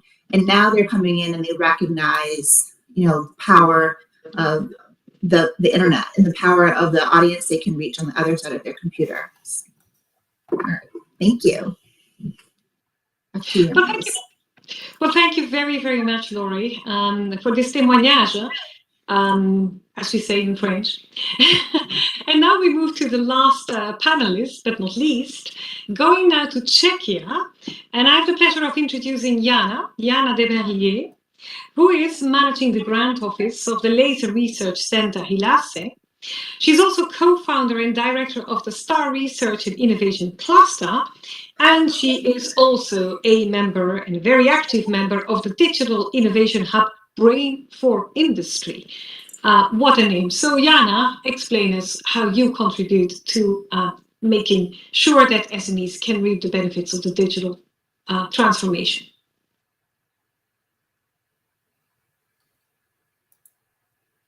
Slides, I don't know if we can see them. Yes, we can see the slides, but not you, Jana. I just realized while watching the slide that I put a man on the slide during the Ladies' Day, so which was definitely not done with purpose. And I'm very lucky I'm working in the research institutes where my colleagues are from 1/3 ladies, which is very special because we work with laser technologies and with very technical stuff. So we really have very good conditions here, and I feel very well as a lady in this era, so definitely was not done with purpose. Again, my name is Jana Demerlier, and I should explain how our digital innovation hub is working. Many greetings from Prague. We are located in close to Prague in Central Bohemia region, and I can't see the slides probably again. Yeah, okay, thank you. And Absolutely, I'll go ahead and move the slides for you, but we don't see your camera turned on, so if it's not turned on, can you start the camera? Okay, I have the camera on. I don't know what's the problem. So go ahead and hit stop video at the bottom middle of your screen. Wait a second, and then go ahead and hit start video again and see if that helps. There we go, we see you now, perfect. Okay, sorry. So we are mostly offering services for manufacturing, for small and medium enterprises from manufacturing industry, mostly from automotive, aviation, toolmaking industry, plastics industry, or complementary from medical. We also have clients from space industry, which is mostly connected to our technological background. We have as a consortium. This is very much connected to typical situation or to specific situation in Czech Republic because high contribution of the manufacturing industry, because we have very high contribution of the manufacturing industry to the creation of added value. Actually, in European Union, it's something like 17%. In our Central Bohemia region, it's almost 40% of the added value that is created by the manufacturing industry. At the same time, SMEs from manufacturing industry in our situation use only like 8% of them big data to manage their production processes. Things like additive manufacturing and new technologies are used by 4% of the small medium enterprises. So a lot of work for institutions like Digital Innovation Hub Brain for Industry. We focus on 3 fundamental pillars: digitalization and AI, technology and AI and support services. It gives us chance to come to the companies or to the small medium enterprises via 2 channels, because very often we start to solve the technology problems or implementation of a new technology, and we come to the fact that there is actually need for some digital services and digital transformation, which is very special because many companies, they already feel need to come with some automatization or with using new technologies like additive manufacturing, but they so far didn't start with digital transformation. Next slide, please. The services we offer are very much connected to the background of the consortium members. So what we offer is very unique infrastructure in advanced manufacturing technologies. We have 3 research institutes that are really offering great testing labs and possibilities to try the technologies like 3D printing, plasma surface modification. We have the Laser Center Highlights, which is offering top-class infrastructure for laser applications and laser development with several world records. We have Institute of Thermomechanics offering numeric modeling, and also some early warning engineering system. Institute of Physics offering machine data collection and tracing and tracking, automation of event and defect solutions using neural networks, but also machine learning and so on. What is very important, we have on board Central Bohemian Innovation Center, which is responsible for digital part of the services, mainly for digital maturity checks, digital audits, and also other services like financial services and community services. And all this we positioned in the STAR region close to Prague. We call it Science and Technology Advanced Region, managed by STAR Research and Innovation Cluster. We are pretty successful in attracting investors and creating ecosystem here to really connect R&D institutions, companies, and some innovators and innovation supporters to create the right mix. Next slide, please. You probably don't see very well, and I hope it will be on whole screen if it is possible for a while. I tried to explain with this slide what we really offer and how is it in compliance with the Digital Innovation Hub ID of the European Commission. So the Digital European Hubs should mostly offer activities in the second column, like Test Before Invest, skills and training, help to find investments, and networking and ecosystem. And I mentioned in every pillar, what are we able to offer in Brain for Industry Consortium. So for the pillar 1, for the digitalization, mostly I already discussed digital maturity checks, digital audit and strategies.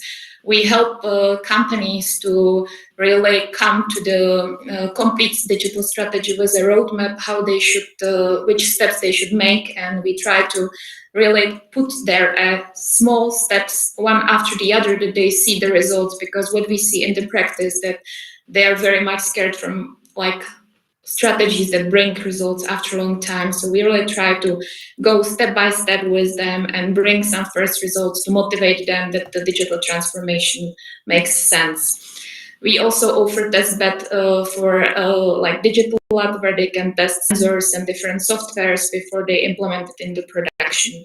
At the same time, for the technology pillar, we offer all these labs and like test beds I was talking about. At this moment, we are constructing new innovation center oriented on additive manufacturing. We have the labs, we have the labs for new materials, we have additive lab and so on. So we can really offer very huge scale of technologies and services companies can try at our places. What we also do, we do a lot of workshops. We organize conferences themed for each pillar to introduce the topics, to train the people. We are able to train on spot while we are implementing the technology. We do also a lot of raising awareness campaigns, because what is one of the biggest problems in Czech Republic and one of the biggest barriers is actually lack of knowledge and lack of best practices shared in the public sector, in the public area. So what we mostly face is that companies and mostly the management, they don't know about the benefits and like some advantages of implementing new technologies. That's why the raising awareness campaigns are very important. We also offer the financial services, which is mostly all these services are under the pillar 3. There we offer mostly grant management, trying to search for some possibility how to finance the implementation of the new technology. We also do business validation, we do ecological audits to help to get the financing from the bank and so on. And in the last time, we also do networking and ecosystem. We created for every pillar a platform where companies can meet, companies searching for solutions can meet companies who are offering the solutions. We have platform for digitalization and AI. We have platform for advanced manufacturing. Companies can share their experiences. We show the trends. We also this year prepared the first white paper on advanced manufacturing technologies. And we simply try to put all the members together and to create the right ecosystem where all these activities could bring some real benefits to the small and medium enterprises. Next slide, please. And here is a case study that you can imagine what we do with the companies or how it works. It's a case study of a small company, Prospon, based here in Central Bohemia. This company is producing implants and they start with digital audit made by Central Bohemian Innovation Center. We did several tasks for them, how they can continue. One of the tasks was partial automation of the production process, mainly the production of the implant printed from titanium based on the 3D model. Another member of the consortium, Cardam, helped them with additive solution and with automation.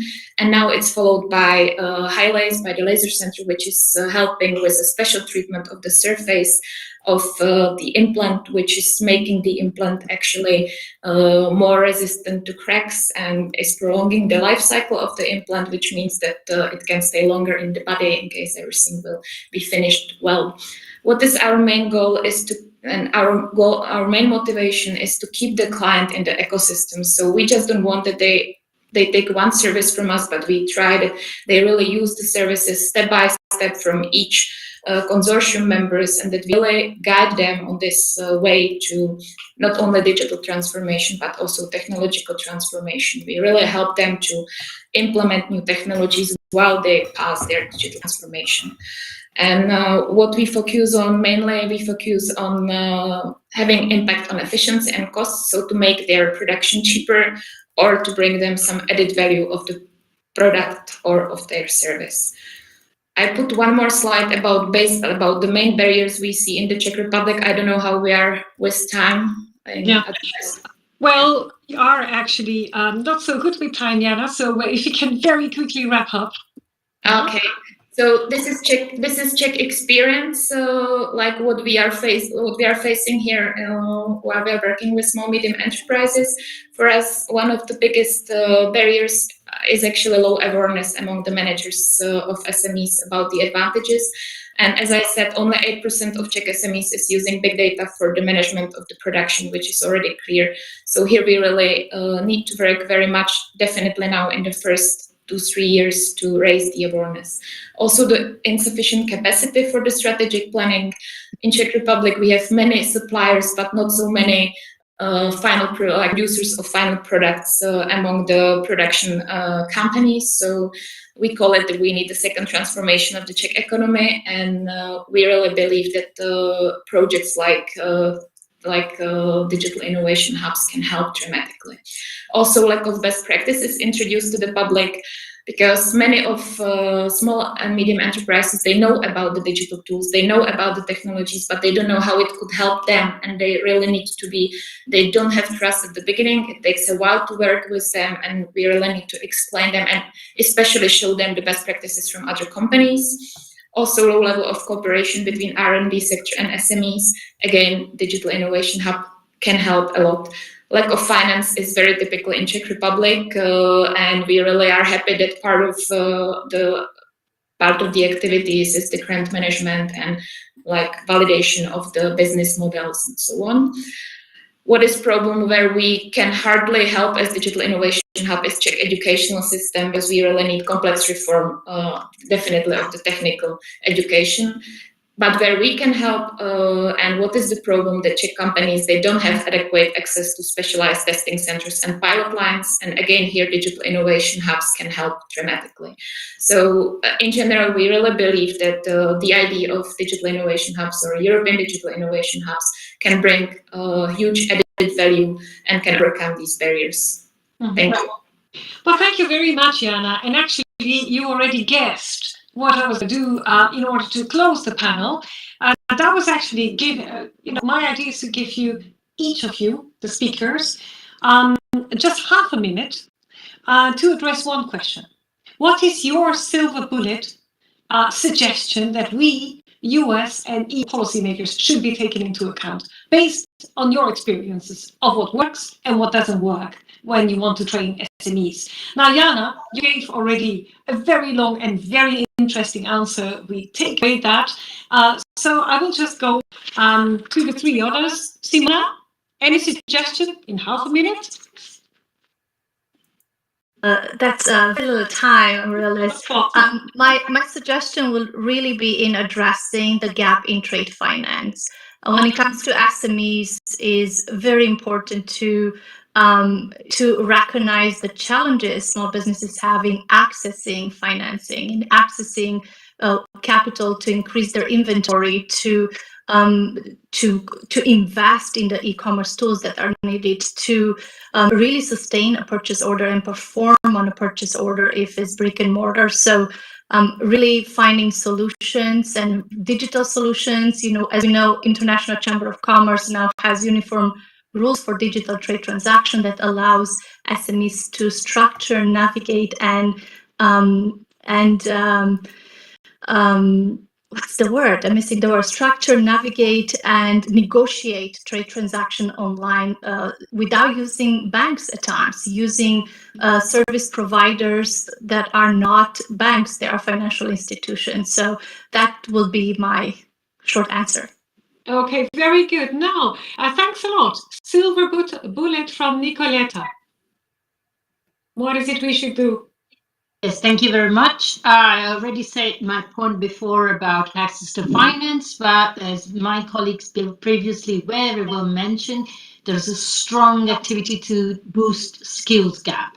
So please try to do the best you can to boost the ecosystem skills gap, because it's not only the SME per se, it's the environment that needs to be boosted. So as my colleague from US were saying, it's all over the world the same. When you deal with little companies, they need to attain the best of the skills at local level. But if nothing is available at local level, nothing is known to be available at local level, then there's very little cultural change and growth. So please try to address policies that go very deep into the peculiar needs at local level to address the skills gap.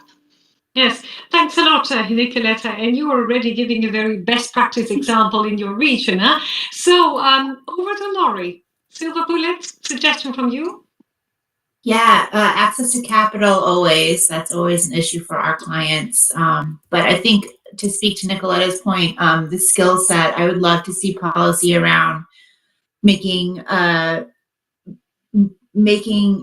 basic digital literacy for small business owners a much more approachable topic and have more funding and support around that, just as much as they do around financial accounting or other nuts and bolts of business. Like, it's a whole skill that I don't think a lot of policymakers understand how nuanced it is. Well, very, very thank you very much to all four of you for your fantastic insights. Time is too short. But, in this digitalized world, I know that we are able to continue to stay in contact and exchange. Let that also be one of the outcomes of this panel discussion and this afternoon's webinar.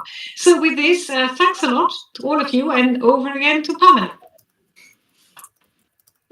Dr. Uffalen, I really appreciate your intervention in moderating the panel. I think it goes back to Brigitte's question to our earlier panel, how do we get these tools out in front of everyone? Because clearly all four of the speakers and panelists were passionate and have great tools that will really help build and grow a business. Thank you. Thank you very, very much. And now we're going to move into panel number 3. So those panelists can get your cameras on. And I have the pleasure to introduce the moderator for our final panel today. Tricia Van Orden is the Deputy Director for the Trade Promotion and Coordinating Committee Secretariat at the U.S. Department of Commerce. She is joined by a select group of government representatives from both sides of the Atlantic. So Tricia, over to you. So much for that introduction. I'm going to keep my opening and my introductions of the speakers short because you're running low on time and I know they have so much to share. We've been inspired by the small business speakers who started our program. We've heard from some of the private sector solutions and technologies that are available to small businesses, but it really works well when solutions and tools from both private sector and government are combined to empower businesses, in particular women-owned businesses, to really take advantage of global markets. So I'm delighted to introduce our 4 speakers who are going to talk about some of the tools and technologies that are available. You've heard a few of them referenced, and we'll go into deeper detail on this panel. So I'd like to invite first our speaker from the government of Bulgaria, Karina Angelieva, who is the Deputy Minister of Innovation and Growth for the Bulgarian government. She is responsible for the implementation of European innovation policies and structural funds in the area of research, innovation, and competitiveness. She was formerly the Deputy Minister of Education and Science, and she's also served as a senior diplomat to the EU. Karina, the floor is yours.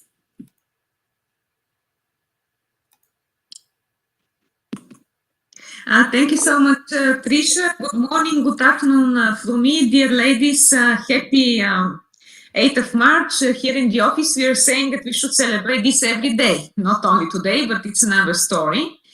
Of course, it's important, and what I really love about this event is that we are talking about business, innovation, investments, and empowering women. I think it's very important from governmental point of view to put a little bit kind of a framework or to divide between the different tools and technologies that we should foster, implement, and provide to entrepreneurs and small and medium companies what we are doing in Bulgaria as one of the member states that are, let's put it in this way, not so advanced, still in a kind of a transition period between the past, very much planned economy and now meeting global challenges.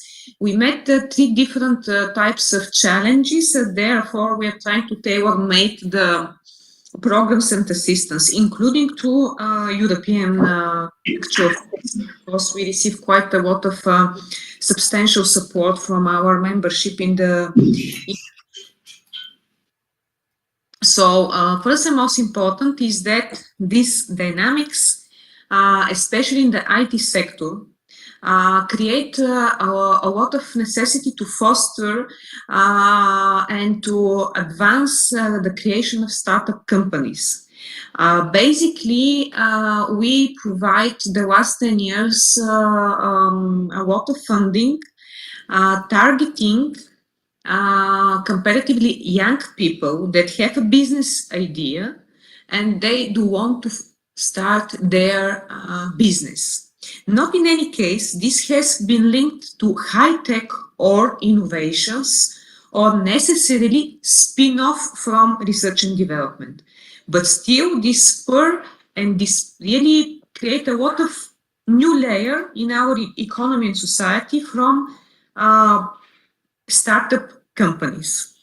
The other layer was also very important, and this was small and medium enterprise companies. But in Bulgaria, as I said, after the transformation from the planned economy, basically we were not experienced to have a diversity, small and medium actors, especially in the engineering field, in manufacturing, in ICT. And we created different programs to support small and medium enterprises in the crucial need of skills, attracting, qualifying, and retaining staff, basically, because we also suffered from a big brain drain, and introducing the model of innovations. We stimulate small and medium enterprises to work in a collaborative research projects with the bigger industries or with the research communities. And the third layer, of course, was much more substantial support concerning modernization of enterprises. Now, where we are in the new, how to say, new program period, new challenges that we are targeting towards 2030. We want our lessons. First and most important, we undermine the importance of creating tailor-made stimulus also for regions, for local level, so that not only to spur and entrepreneurship and innovations, but also to try to stimulate local businesses, not only necessarily linked to high tech, but to be able also to work in a more collaborative way on local level. Because basically we saw last year a lot of internal migration from regions, from agricultural regions, including to cities. Secondly, what we overlooked, and now we see that it's extremely important, and here is coming a very important role of women. We underestimate the importance to stimulate more seriously research organizations and businesses relations. So basically what happened last years is a kind of a brain drain from academic community to business community, and especially startups, especially in super knowledge-intensive industries. These startups work very well several years, but now they are lagging international competitiveness. Why? Because they cut their connection with research community, with universities, and they do not foster constantly with a new fresh blood and ideas their businesses. Here we are really thinking to model a new way of technology transfer programs where to stimulate not only research results to business, but also to stimulate constant collaboration. And last but not least is coming the importance of continuous support, scaling up. And when we talk about women, and today I think we should acknowledge this, for me the problem is not that we do not stimulate women to take the path of business or to work in high-intensive knowledge sectors such as ICT and artificial intelligence. In Bulgaria, at least, the statistics is showing great numbers. We do not have any problems. Problems are coming when we need sustainability, when we need scaling up. And then we see that most often, and the most problems concerning the scaling up of SMEs is more problems and challenges have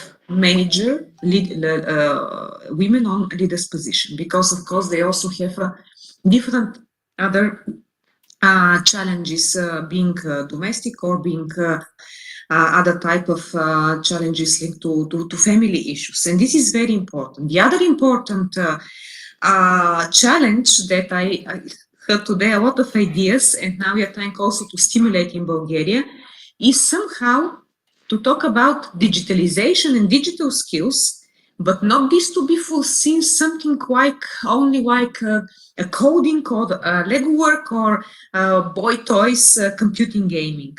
We want to see digitalization as a kind of an instrument or support to close gaps in the society, to be more inclusive, but also to be a fascinated work and to encourage creativity and to encourage also women to take on STEM career, because this is very important.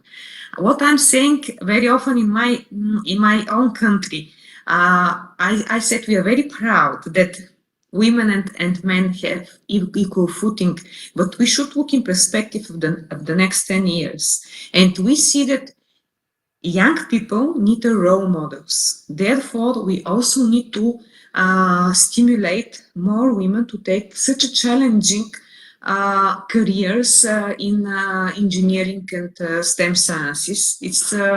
It will be a very important factor and influential factor in education.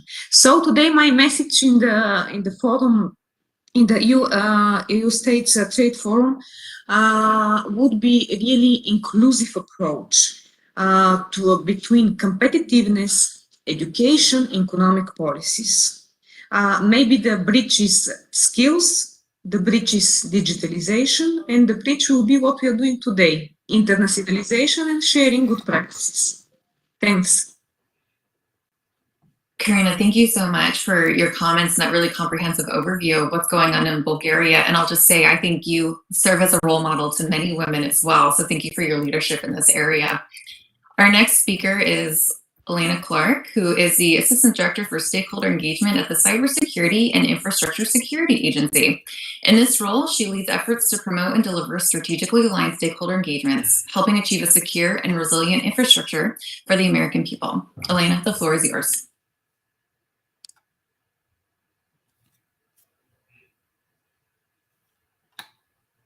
Can't hear you. Can you make sure you're not locally muted? Yeah? We sure can. All right, great. Sorry, a lot of speakers on here. Well, thank you for that kind introduction, and good afternoon or good morning to everyone that's joining. It's truly an honor to participate in today's working group session. I had an opportunity to listen to the last panel, just an impressive group of women that you have brought together today. It's also great because we're all coming together as we here are celebrating National Women's History Month as well. So as Tricia mentioned, my name is Elena Clark, and I serve as the Assistant Director for Stakeholder Engagement here at the Cybersecurity or Infrastructure Security Agency, or CISA for short. And we're one of the newest agencies here in the U.S. federal government.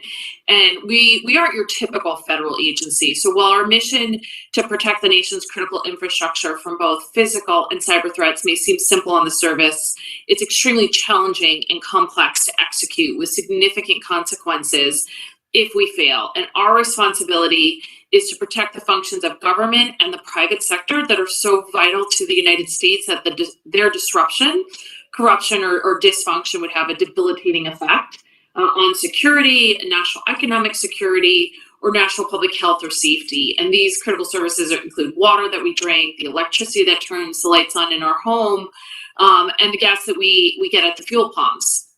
And through our work to protect these vital systems, we take on some of the biggest challenges facing both government and industry, and we help to secure very large federal networks as well. So we respond to incidents also within the private sector, and we work with our state and local partners to secure their election systems, and the list truly goes on.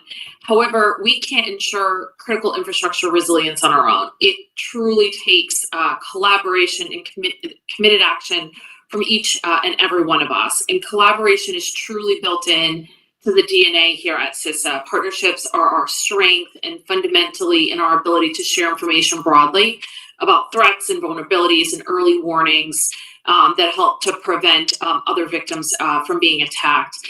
As part of this partnership model that I look forward to discussing a little bit more during this panel, our agency's intention is to work with the private sector and developers to encourage national security in their decision-making process while initiating partnerships and programs that foster innovation. So building in that security from the front end. And that's why I'm really excited to just be a part of this panel today with this great group of women to further discuss this during some of the Q&A. So with that, Tricia, I'll turn it back over to you. Thank you very much for those introductory remarks, and I do appreciate you keeping it brief so we can take advantage of the Q&A period as well.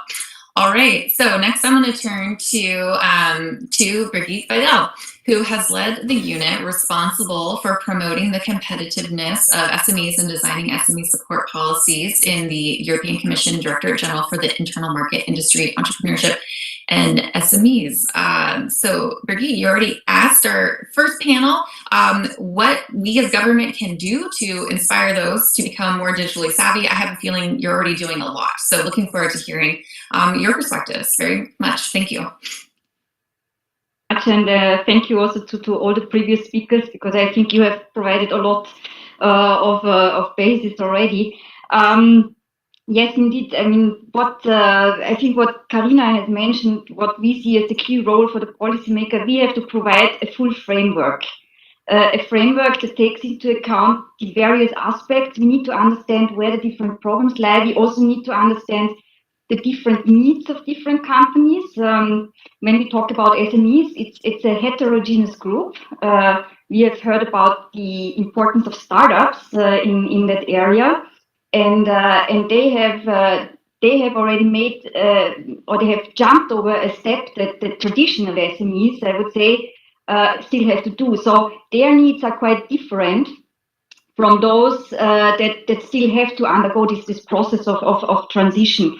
What we have done is we have tried to provide this framework with our 2020 SME strategy that has really put the transition to the digital and sustainable economy at its heart, and to put forward a lot of measures how we can help SMEs with capacity building, and really also there answering to the different needs of the different groups. There are many things that I would like to address. What I will still do today is, as we have heard so much about it, and it's something that preoccupies me most, I would say, is still to look at the specific needs of what I would call the more traditional SMEs.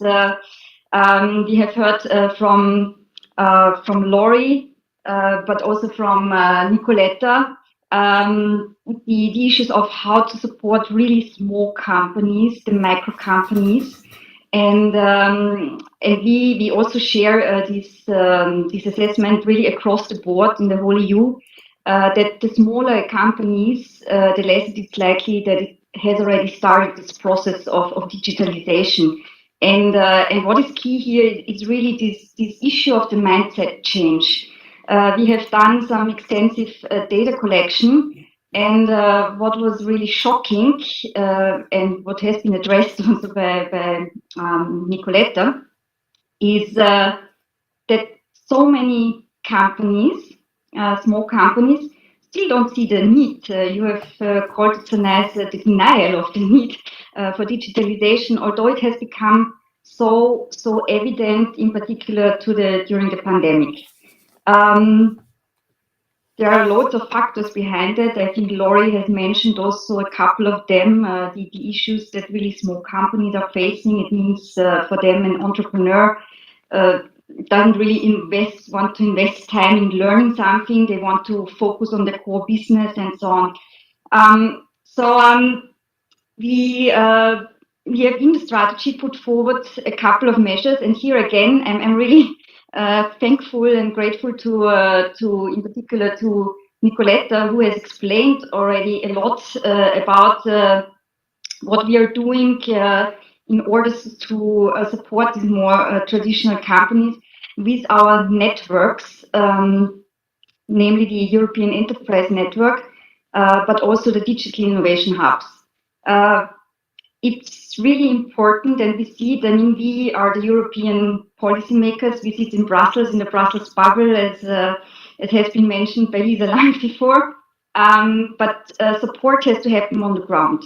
It has to support to happen locally. And we have really this strong asset that of the European Enterprise Network. That is a network of 600 partner institutions in the whole European region that are providing very targeted services to the companies on the ground. And with the strategy, as Nicoletta has mentioned, we have asked them to expand the services, and also we combined it with our flagship action on digitalization, the Digital Innovation Hubs. So I think I don't have to explain much more because the previous speakers have done that, but we think that this is really a core action. You need to reach these companies on the ground and give them ideas by using digital technologies is going to make your company more efficient and so on. You have to use the language, you have to also take into account the specific situation, because of course it's very different needs if you're in manufacturing, for example, or in a different sector. It always means something else, the digitalization, and there's no one size fits all. We also are not alone on this front, and our actions are also backed up a lot with actions that are done at national level, and they are boosted now, in particular with our resilience and recovery fund, where we have made available a huge amount of money to boost the recovery of our economy after the COVID crisis. And in fact, a request to the member states when they were designing their plans, how they will spend this money, was to invest 20% into the digital acceleration, if I can say. And there are also very good projects that we see at national level that are in these national plans that we are at the moment analyzing and starting to implement. But also member states have put into place a couple of actions themselves. For example, in Portugal, we have they have taken an initiative to create 25 local and regional and sectorial digital commerce accelerators that are also helping, and they are also helping to give to find the right financing means and supporting SMEs to digitalize their business. So we see a lot of, how should I say, replication also of the services that we offer at European level, at national level, and that of course reinforces us. Another aspect I want to raise, as it has been mentioned, is access to finance. It is indeed something quite important, because we know that small companies traditionally have problems to get loans. We also have an over-dependency on banking, I would say, bank financing. We can build there also on a good experience that we have with our financial guarantees with our InvestEU program, where we give guarantees to banks so they would give away loans that they wouldn't give under normal market circumstances, if I can call it like that. We have simplified this by bringing together all these financial instruments under the InvestEU program.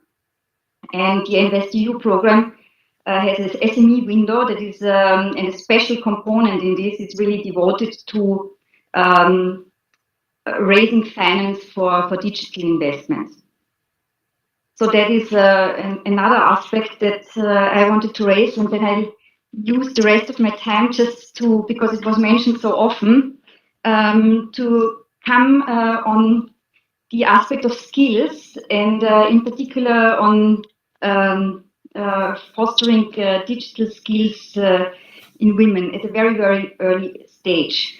We have in principle a long-standing entrepreneurial learning policy, where we are trying to we have developed the competence framework that we are now promoting with all educational actors, and which basically has the objective to, how should I say, to feed this entrepreneurial spirit at a very early stage, so already at school level, into the curricula, into the educational curricula. And we are now running a particular project actually to support girls and women to enhance their digital skills and entrepreneurial competences. For us, they go very much together. And to boost their confidence to use these competencies creatively, to spot opportunities, to innovate and to create solutions that are really also helping to address societal problems. That is something that we are just rolling out, and it's also part of our general inclusive entrepreneurship policy. We have also a number of other how should I say, support tools that are specifically targeting women, also, for example, in the area of access to finance and so on. But I just wanted to highlight this because it came up so often.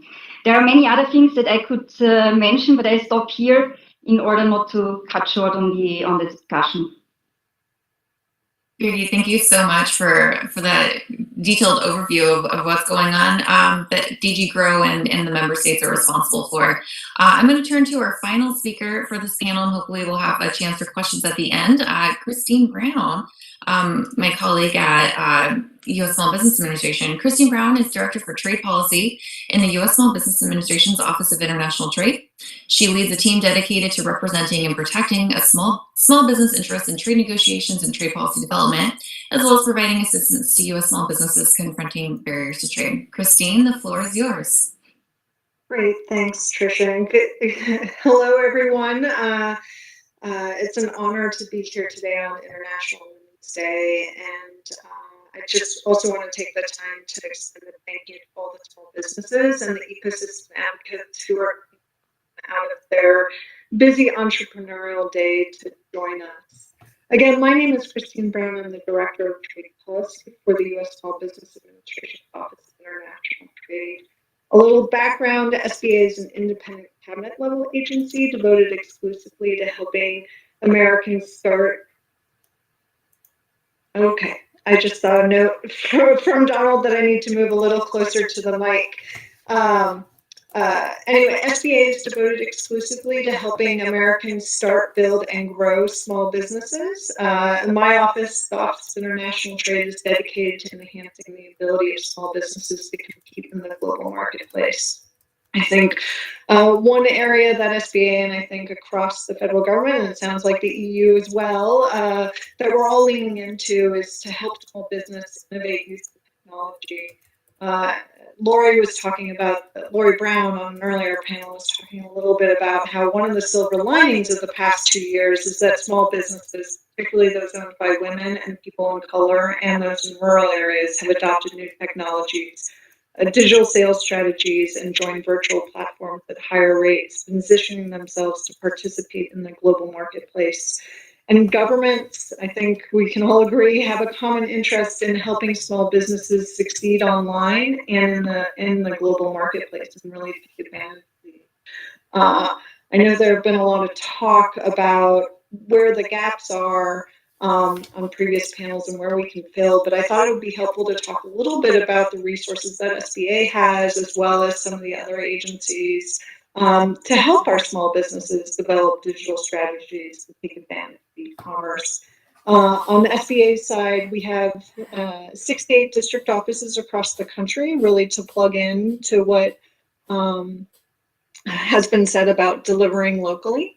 And we're also building out our virtual resources, and we have online business guides and training tools to help small businesses start, grow, and expand their businesses, including setting up online businesses, as well as connecting to research for cybersecurity and for selling online safely, including those I'm sure that Elena will talk about at CISA. For international trade, we have our Trade Tools website. I know one of the areas we've talked a lot about is sort of the gap in financing. And I think one of the things that we have a similar setup to the Europeans, where we provide guarantees to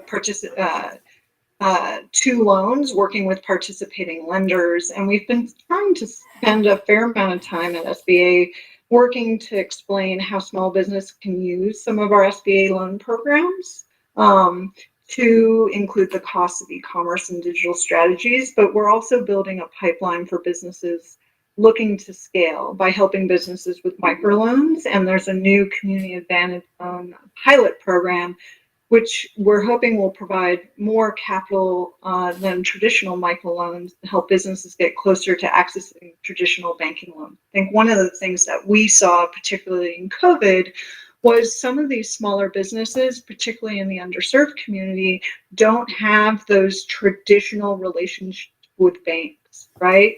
So we're trying to be a little bit more, we're trying to figure out how to work with less traditional financing. And I think the other thing that we've talked a lot about is partners.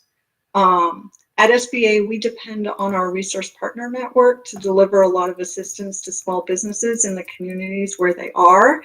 Simona mentioned that there are over 1,000 centers across the United States. These include small business development centers, women's business centers, veterans business outreach centers, for mentors, and our new Community Navigators program that's very much focused on the underserved community. These centers are providing free business counseling and mentoring and low-cost training. And in the areas of e-commerce and digitization, as you heard from both Lori and from Simona, they're focused on social media marketing, search engine optimization, helping small business open online stores or take advantage of platforms, and really just generally advising small businesses on their digital strategies. But partnerships are critical as we go forward as well, and they help us innovate and scale as an agency. In January, in part to fill some of these gaps in the skill set that we've been talking about today, SBA is partnering with Business Forward and launched a small business digital alliance, which is going to be a public partner private partnership to connect small businesses with critical technology resources to start and expand into e-commerce and to scale for success. So it's very new, and so we're still working on filling in all the resources and trainings that will be available on that platform. But it is, in a way, part of how we're trying to fill some of the gaps in the programs and services that we have. We also partner with other federal agencies to ensure that small businesses are getting the help they need to go digital and take advantage of international e-commerce.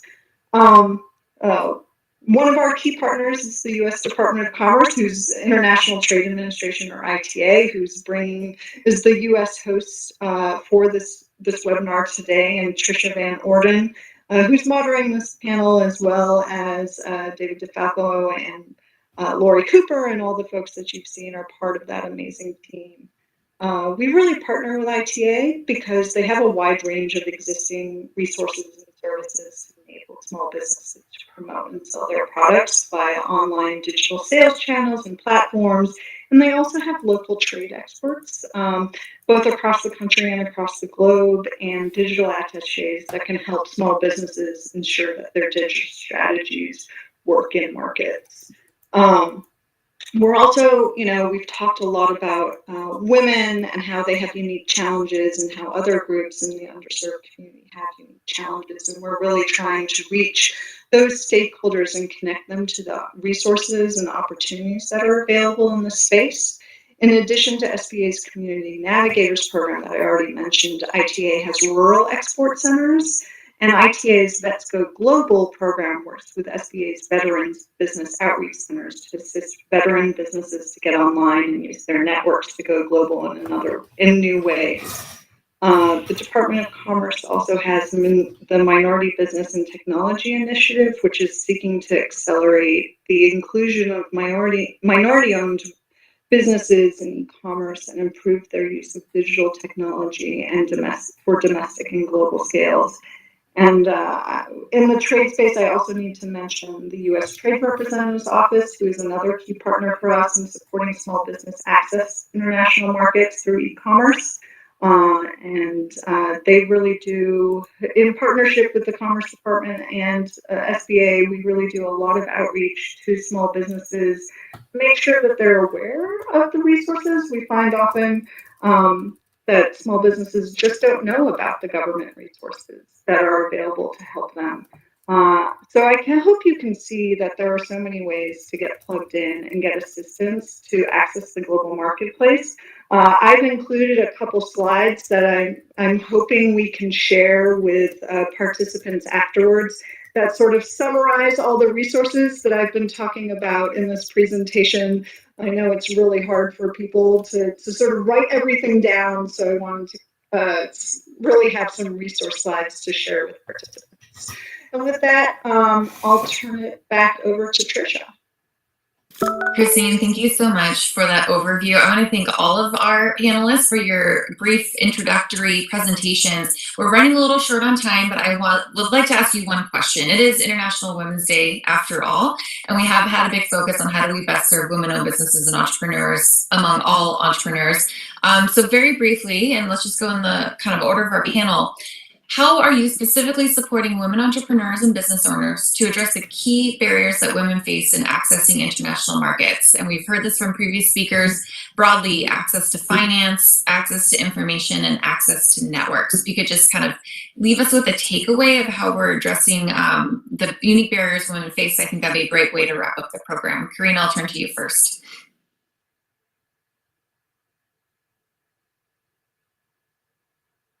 Very easy question, also very difficult because it takes a lot of time.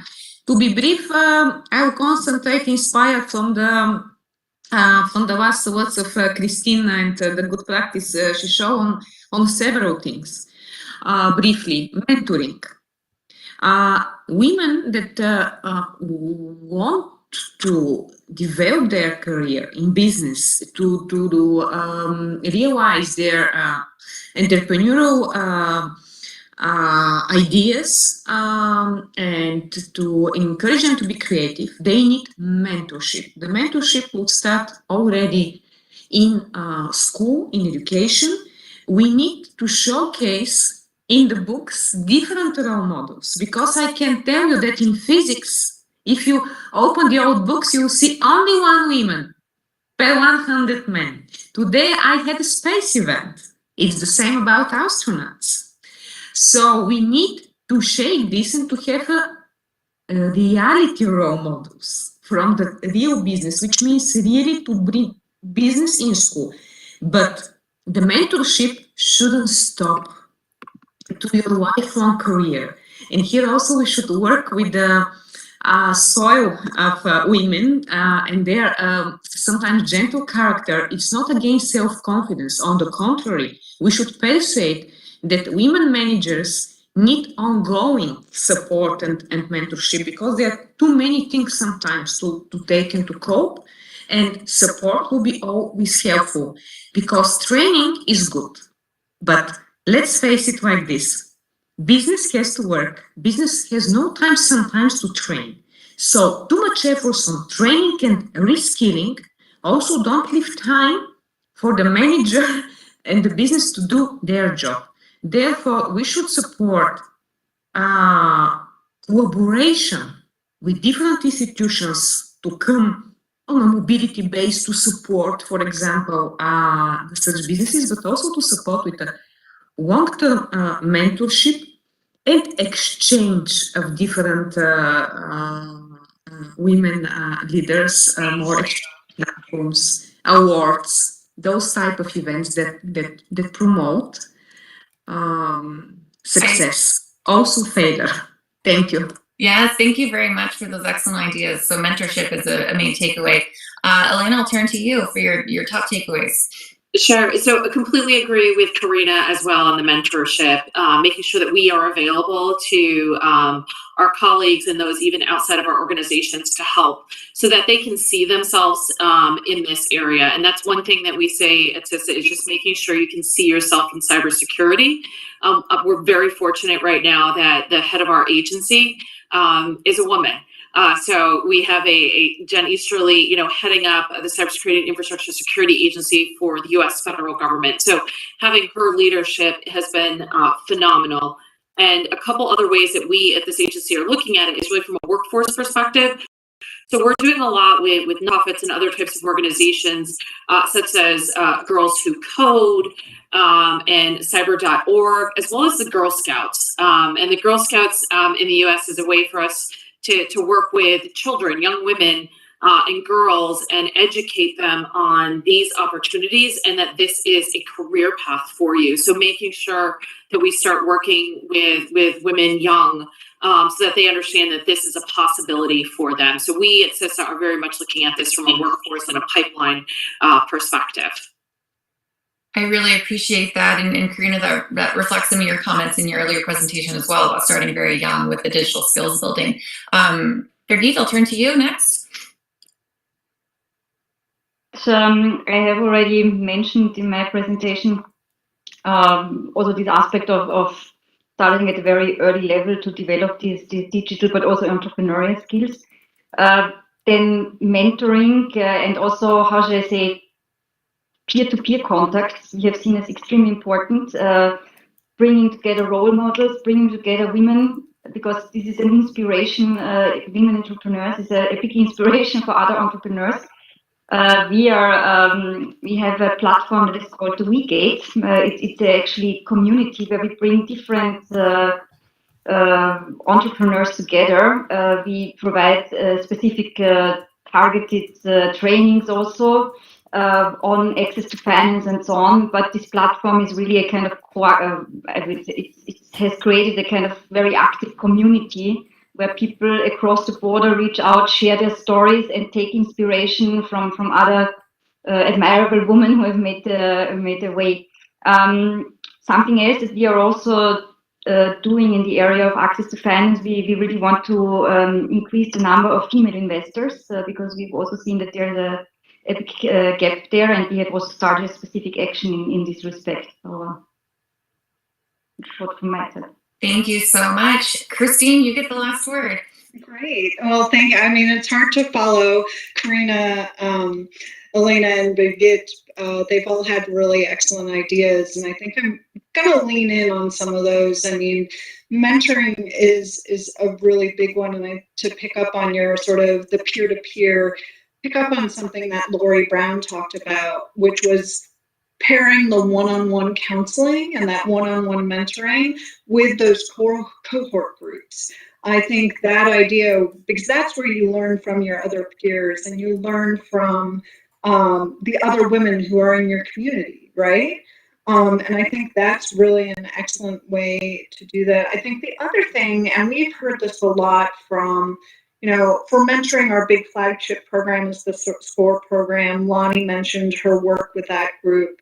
But for women, we have our WBCs, and Lori, works at one of those WBCs. And one of the things I think in talking to a lot of our WBCs, they have said, It's also making sure that you're making the trainings and these opportunities to share, to mentor and learn, that work around the schedules of the entrepreneurs. So they're not just during like your typical or non-typical 9 to 5 business hour, working hours, but you're working around those sort of the unique schedules and the unique responsibilities that women entrepreneurs and small business owners have. So you can do things in the evening, you can do them virtually. And I think that's been one of the lessons for all of us, is sort of working around that. Also, I know I talked a little bit about our new pilot program, the Community Advantage Loan Program, but just to come back to this idea of export financing, one of the things the WBCs really spend a lot of time on in this area is credit education. They also do a lot of, as we heard from Lori, internet education and e-commerce work. But this new Community Advantage Loan Program is really to help the women business centers and other nonprofits are really leading in that pilot program to find a way to get small businesses ready for traditional lending and finding ways to fill that gap. And a lot of our WBCs also provide some funding mechanism as well, because I think that's a real gap for women. And I think I'll just leave it there. Christine, thank you. I want to thank all of our speakers. Thank you for your time joining us, sharing your expertise and your knowledge. It was such a pleasure to talk to you today. And Pamela, I'm going to turn it back to you for our closing. Thanks, everyone. Much, Tricia, and I would like to thank each of our government representatives for talking with us today about digital tools and resources SMEs can use. I found it extremely informative. I wish we just had another hour so we could keep the conversation going. But I'm going to turn it over to David Defalco and our other working group principal from the EU. If David, you'll give us some closing remarks, please. Sure, and again, I don't have too much to add. I think that the program speaks for itself, except just to thank Seth Oppenheim and his European counterparts for working diligently to pull this program together. I think it reflects, Pamela, your work, and Seth, and many others on the EU side that got us the right panelists, and I would like to thank them obviously for sharing their experience and using digital tools and actually giving practical advice. I think we may follow up with some of them because we try not to make these webinars a fire and forget exercise, but we'd like to see if there's anything that we can do to continue to support the SME community. So a huge thanks to all the panelists and SME representatives that joined us. I think the one thing that's obvious is the pandemic has fundamentally impacted the way we live and do business. And one of the greatest consequences is that more than ever, digital tools are an integral to meet business needs, especially for SMEs. I think this, as I mentioned, this discussion highlighted these facts. Certainly, Deputy Undersecretary Farrell, in her remarks, outlined the significant benefits for those SMEs who use digital tools in comparison to those who do not. So I think it behooves all of us who are in the government business to work closely with the SME community and multipliers and partners who are working day in and day out to help our SMEs get access to those digital tools so that they can compete more effectively and succeed and grow.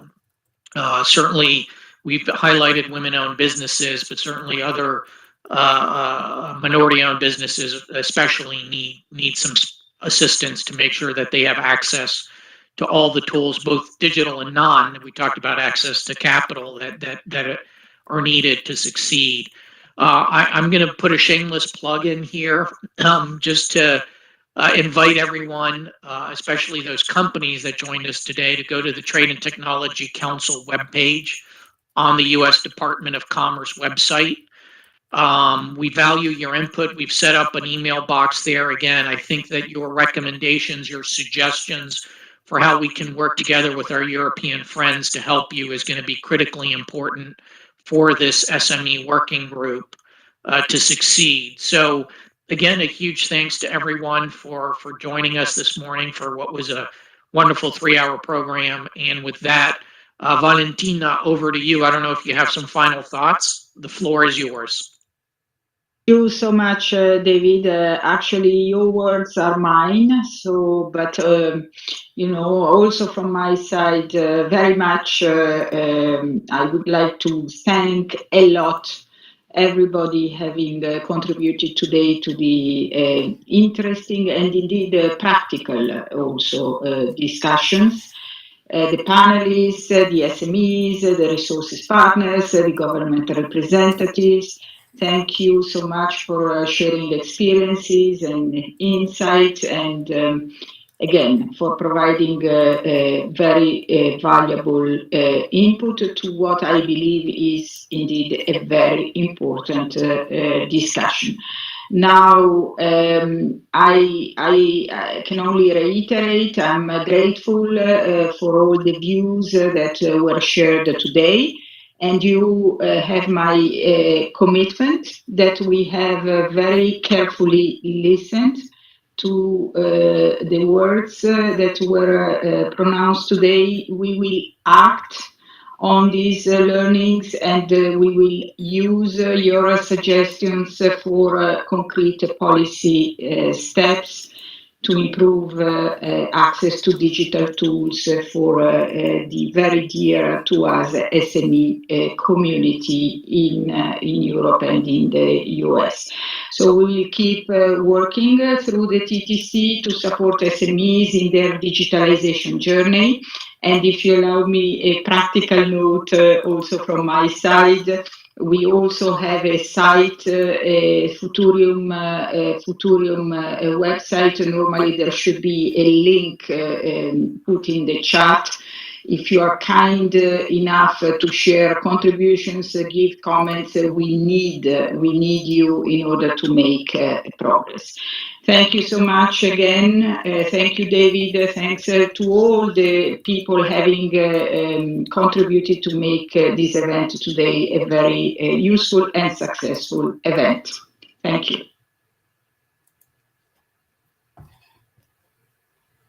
Thank you so very, very much. And if I could ask any of our panelists and speakers, if you'll come back on, turn your camera on, switch to grid mode where we can all be on camera. We'll take a nice family photo. So make your screen big and smile. And I also want to thank all of our speakers, our panelists, our moderators, and of course, Seth Oppenheim as well. And of course, our audience for taking the time to spend with us to learn about how digital tools can help you and your business. So I am going to grid mode because that's what, and I am seeing lots of smiling faces, including Seth. And there we go. Be kind. Be kind. Fantastic. Well, happy International Day to everyone. It's really been fantastic, and I look forward to the next session. Take care.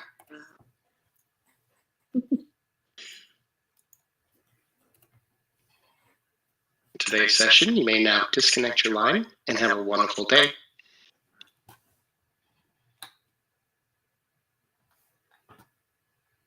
And Seth, if you just want to hold on one moment here.